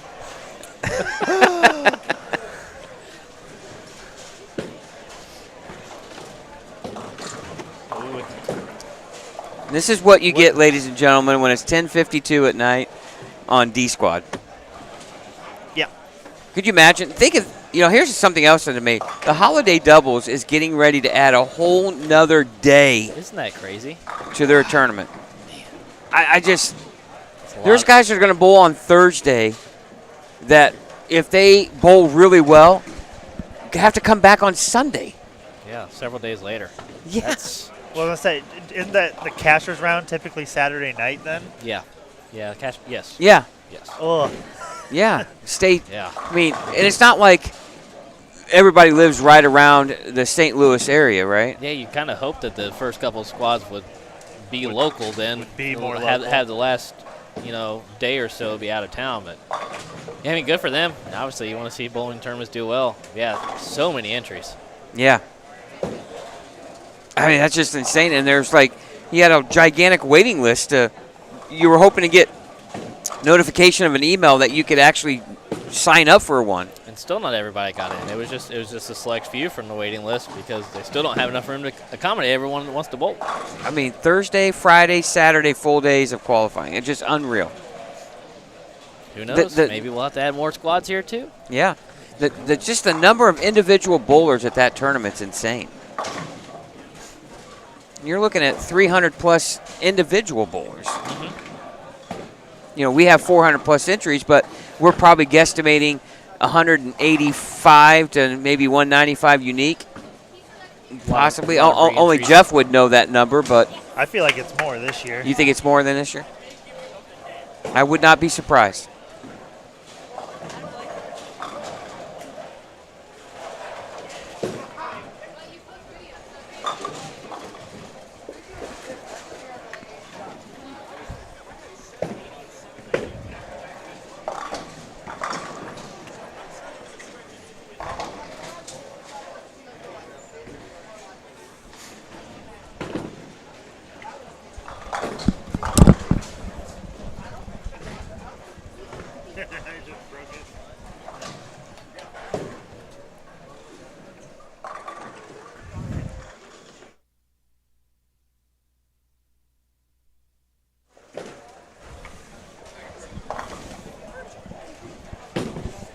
He's too beat up. Matt's like 56 games at the Open. He didn't want to partake in all this fun. Yeah, 56 games plus all of that practice. We had 3 practice sessions on Sunday before we started, hour and a half apiece. I opted out of the 4th one. I think everybody did. Yeah, I think most people did. If you make it, you get there's another practice act before match play. Yeah, half an hour, right? Yeah, so yeah. Then all of the practice ranges before each round. That's 30 minutes of range session each round. Let me see your hand. Hey, it's swollen, but it's not too bad. Yeah, your hand looks better than my hand. Thanks to my pro shop and ball driller, Billy Gray. Not throw the sponsor in there. I mean, look at this hand. Isn't that just immaculate for having all those games I just bowled? I mean, There's something to be said for a good fitting ball. And then one that's got the right pin. Yeah.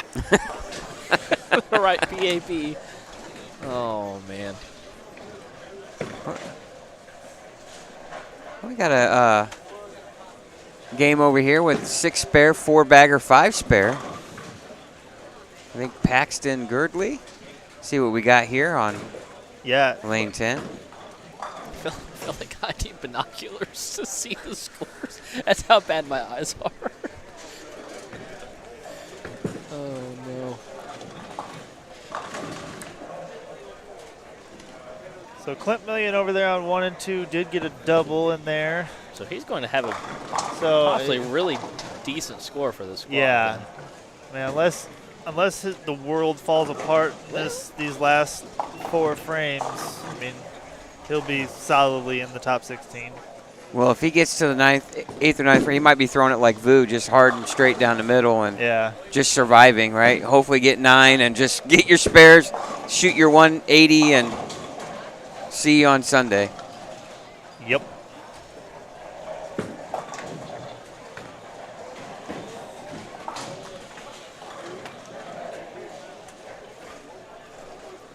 Now, Mike Svilar, over here on 5 and 6, he was -1 going into this game.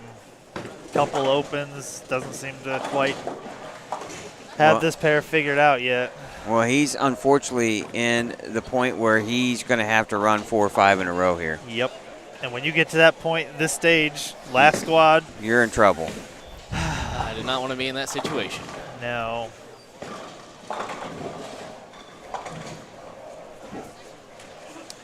Slosser here, let's see. Yeah, it just cuts it just a touch short, and it's going to go high like that through the nose. Must have had the wrong PAP too. Nope, sometimes that doesn't help. This was one of those where you just wanted something really slow. Just for me, and I've seen a lot of other guys, something slow off the spot, no hockey stick.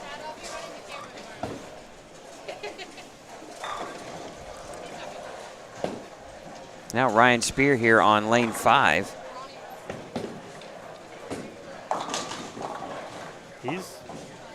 He's bowling pretty well. I mean, he would have been plus. He was plus 33 after 2. Yeah. He's right there. Yep. You know, that kid is, one, very talented, and he's a grinder too. I mean, he's going to be methodical here. He's just trying to make as good a shots as possible, because he's probably thinking, to be honest, I mean, if he could shoot in the mid-180s, I mean, he's at least going to probably could have a chance to easily guarantee himself into the top 16. Yeah. You shoot 188, 189. Yeah. I mean, that would put him at 420 or 620. Ooh, and he just took the 10 off the 6. And so now you're thinking, well, now I got to get another double to get back on 200 pace. And then you go back in your chair and you talk to yourself for a while, right? Yep. Like, oh. I mean, that's just what it is. Brandon Coombs here on lane 9 with a double working. Yeah, it looks like he was minus about 30 going into this game, so he needs a lot of them here. Announcer Jinx with the 5-pin. Yeah, you need to stop calling those. I didn't do that You're one. not helping these people. These poor people.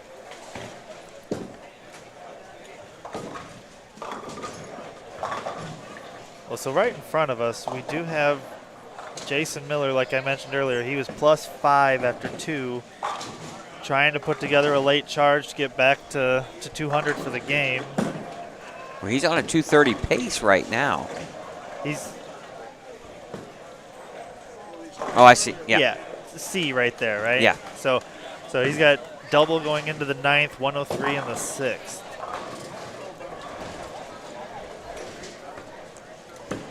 Well, we have a 250 game out there on 23A.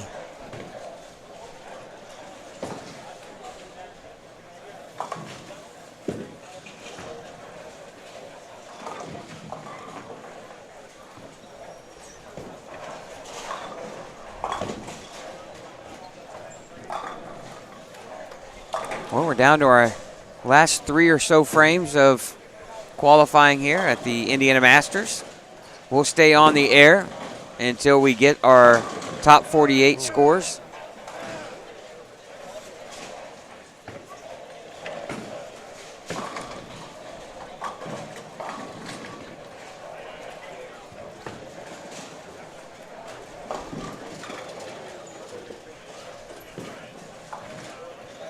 That's what's tough too there with him leaving the 9-pin. You go from 220 to a 2-0 game, just like that. And especially when you're at a spot where you feel like you got to get that 210, 215 to try to get to that top 16 spot. Like, that's a killer. And that, I mean, I know we sound like a broken record, but when you throw a good shot and it doesn't strike, it's just the hardest when you only have 3 games to do it. It hurts. If you have 5 or 6 games where you can shake off a bad game or find a good pair or just stay clean, stay in it. It's just so hard. And that right there is what we're talking about with Ryan. Yeah, back-to-back opens. Back-to-back opens. Now you're in survival mode. Both makeable, fully in survival mode. I mean, you now need a double to stay in it. I mean, for the most part, staying clean is for sure good for tomorrow, but I know that's not the goal. Yeah, well, if you strike Sparrett, he's in a 180 pace, but now your frame of mind is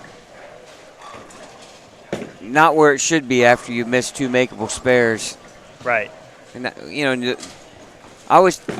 one story that Jason Belmonte said it best for me that really kind of was interesting to hear from him, that you kind of relate to this, or you can relate to this. He was at, I believe you guys had the USBC Masters at Green Bay, and he bowled awful his first squad. And he did a little vlog about it, and he said it was the first time in his career that he actually started counting frames like what he could have, right? If he did this, he could get this, right? He said never in his career had he ever got to the point where he was doing that, and it was a situation that really caused him to bowl bad. You just never think of, Jason is just one of those that you just, he might have an open here, but then all of a sudden he throws a 4-bagger, right? But it was just kind of interesting to him to say, and you get to a point here where you struggle in a frame or two, and now you're seeing what your score could be, right? And that's kind of what Jason said really caused him to struggle at the Masters one year in Green Bay. He would do a few things, and he was looking at what his score could be, and he said, boy, I had never done that before in my career. And it was just kind of interesting to see. One thing that Jason doesn't reveal is his secrets on how he trains and how he practices. He's very to himself about that. So it was kind of interesting to see or hear him say things like that. But you do that here, right? For sure. Oh. You go open. I'm like, crap. I got 210 out there if I throw the back 4, I right? need this double, and I'll get to this. Yeah. Especially at this stage too, when you kind of know what you need to get to. It's a little different when you're all bowling together, and all you can do is control yourself, and you don't know like what you have to get to. At this point, this last squad is like, I know I absolutely have to get to plus 15, and so well, I'm 8 frames in. I need the last 4 to get to plus 16, so I have to do it. Right. And that goes back to that loose arm swing that you don't have. I think that, to take a note of that too, that's kind of what separates the greatest players from a great player to an amateur at the same time, because like you said, you run into a situation like this, whether you need it or not, and you go to a pair where you are not bowling well, don't see it, whatever the case be.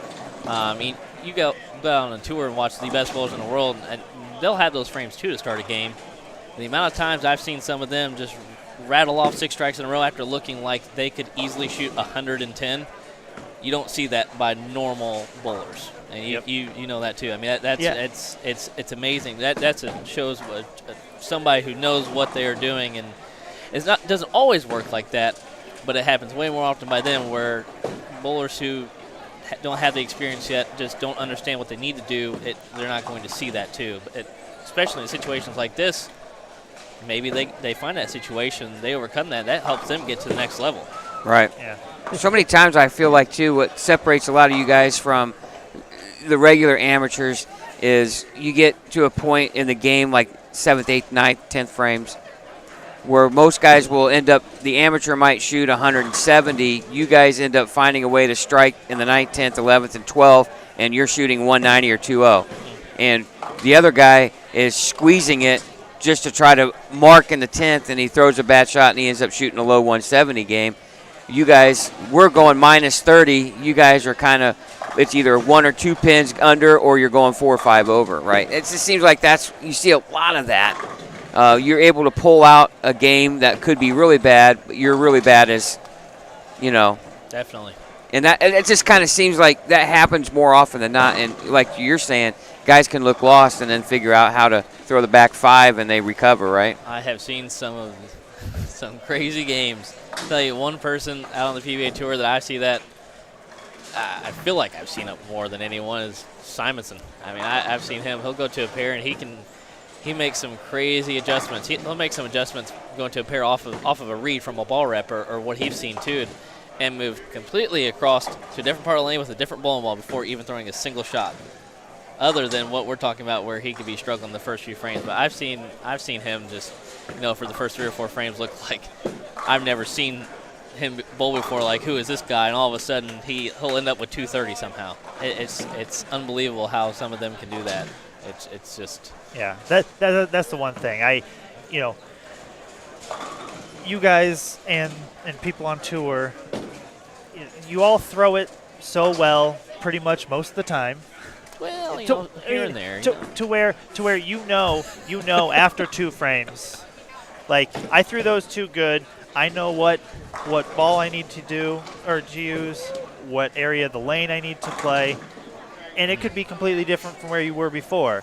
And maybe, for us, it's like, I got to switch. I got to make like an 8-board move. I got to make a ball change. Well, then it's like, well, am I going to trust this? Am I going to execute the way that I want to? That's what separates it. Because like you said, you could go to a new pair, have 40 in the 3rd frame, and strike out, and it's impressive. Not a lot of people can do that. Well, 6:07 there for Mr. Miller. That's going to be good enough to get to Sunday morning. Yep. So looks like Clint down there went open finish for 167. Still in, very safe at plus 35, it looks like.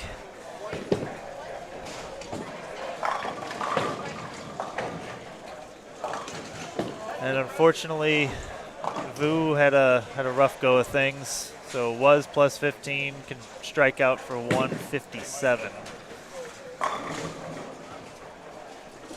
What did Roto Ryan have over here? Roto Ryan 9 and 10. He can shoot Phil for 190.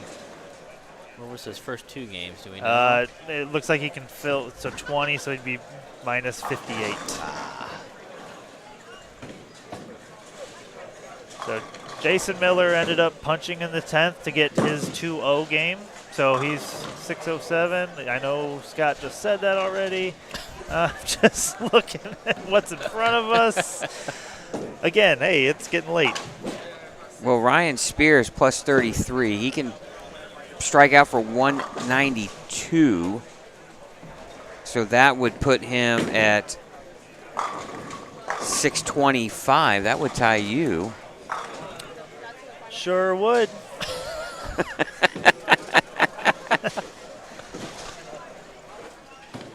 Would we, we could have a roll-off for the 16th position.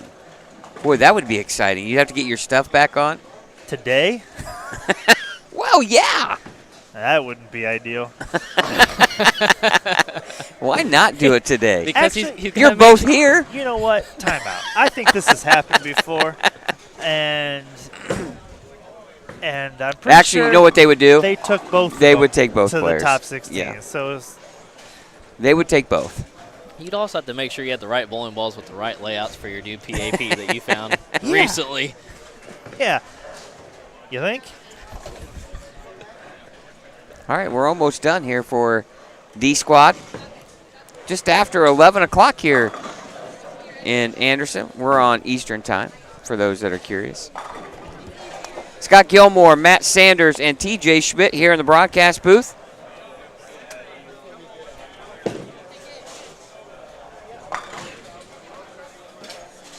And a Saturday at the Masters almost completed here. Only a few pairs still playing.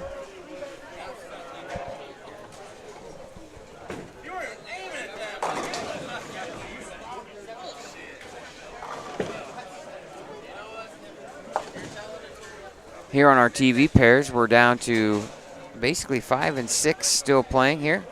And now here's Ryan Spear.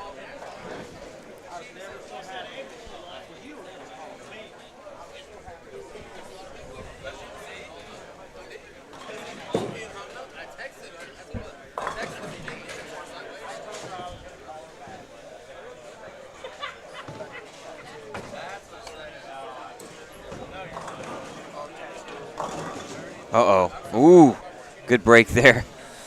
Real good break, knocking out the 10 there. So the real question is, are you watching the screen or are you watching real life? I watch the screen. I get in the habit of watching the screen. Yeah, it's like Because, watching you know, the Jumbotron at the game. You do a lot of that when you're, if you can't see stuff straight ahead, you know, you just kind of watch it off the screen. But that's why you get you a good-sized monitor. There's a good chance that after he throws a shot, I will probably have to dip out, unfortunately. Right, or Matt, you can dip out whenever you need to, man.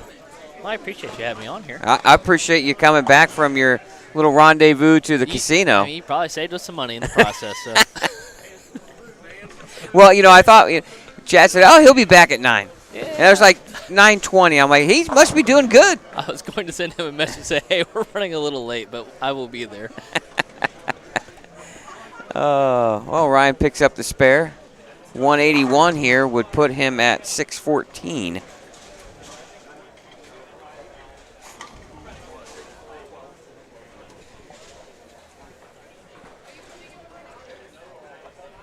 Keith Koger, I know, struggled his last game. He was at 230 his first game. There's 186.13 for Ryan Spear.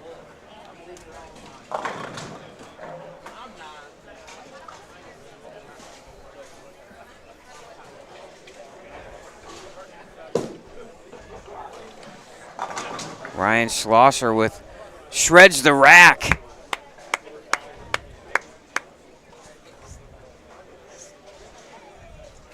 Looks like he's ready for another round. Yeah. Is that your roommate tonight? I don't know. Depends on what he decides. His brother-in-law lives in Fishers, so he might be staying there. Would that be Kyle? That would be. Kyle Weedman. I laughed. I'm like, I don't think anybody wears tighter shirts right now than Kyle Weedman. He's been working out, so he has been. He's, really wearing the tight shirts now. Scratch Classic, he had realized he had to buy new pants because he's been working out so much that his legs got so much bigger. Oh, that's what happens. All right. Yeah, I wouldn't know. Qualifying wrapped up here on D Squad. We'll leave the stream open. I want to thank Matt Sanders and TJ. Thank you for hanging out with us here for the squad. And TJ, best of luck to you tomorrow morning. Matt, thank you. Good luck. Good luck, dude. Good luck in Illinois next week. Hopefully another cash is in your future. Hopefully a TV show, I'm right? trying to win, man. I know. Sell We're me trying to short. get points, too. Yeah, no. Yeah, we're trying to I'm get with you on points. Thank you guys for hanging out. We're going to keep the stream open, and we'll be back on the air here in just a few minutes when we get the final tally of who makes the top 16 and the top 48. Thanks for hanging out with us here on the Indiana Masters. You're listening on Savage Bowling TV.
Squad leader Zach Weidman plus 85.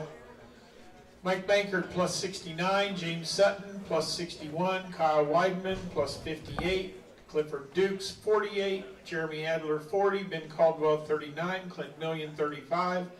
Quentin Croft 33. Chris Hankins 32. TJ Schmidt 25. Rob Girdley 20. Brad Slaybaugh 18. Scott Schmall 16. Trevor Parav 14, tied for 16th between Trevor Parav and Chris Seifert at plus 14. This is currently unofficial. Then we got 17th is Ryan Spear at 13, Dwayne Burton 13, Trent Jarvis 11, Devin Mazzillo 11, Bryant Jordan 10, Billy Hibbert 7, Jason Miller 7, Joe Litton Sr. plus 5, Mark Pruitt plus 5, Stephanie Stogsdale plus 2, Matt Billiard 0, Bailey Maverick minus 1, Jason Stillwell minus 2, Colton Lilly minus 3, Zach Newman minus 4, Jacob Wright minus 4, Anson Pierce minus 5, Jacob Balzer minus 5, Scott Kramer minus 6, Brian Walker minus 7, Gene Perez minus 7, Jimmy Cook minus 8, Shelby New minus 10, Michael Monk minus 10, Cameron Bollinger minus 10, Joey Criswanos 11, Corey Deck 11, Zach Madley 11, Matthew Wilhite 12, Aiden Fellows minus 12, Wes Gamblin minus 14, and in 48th, unofficially, Nate Heichelbeck minus 15. From there, my cash number goes down to a tie at minus 33 for 88th, actually for 86th through 89th place. So if anybody thinks they had scores higher than that, and that we've made a mistake, please let me know immediately.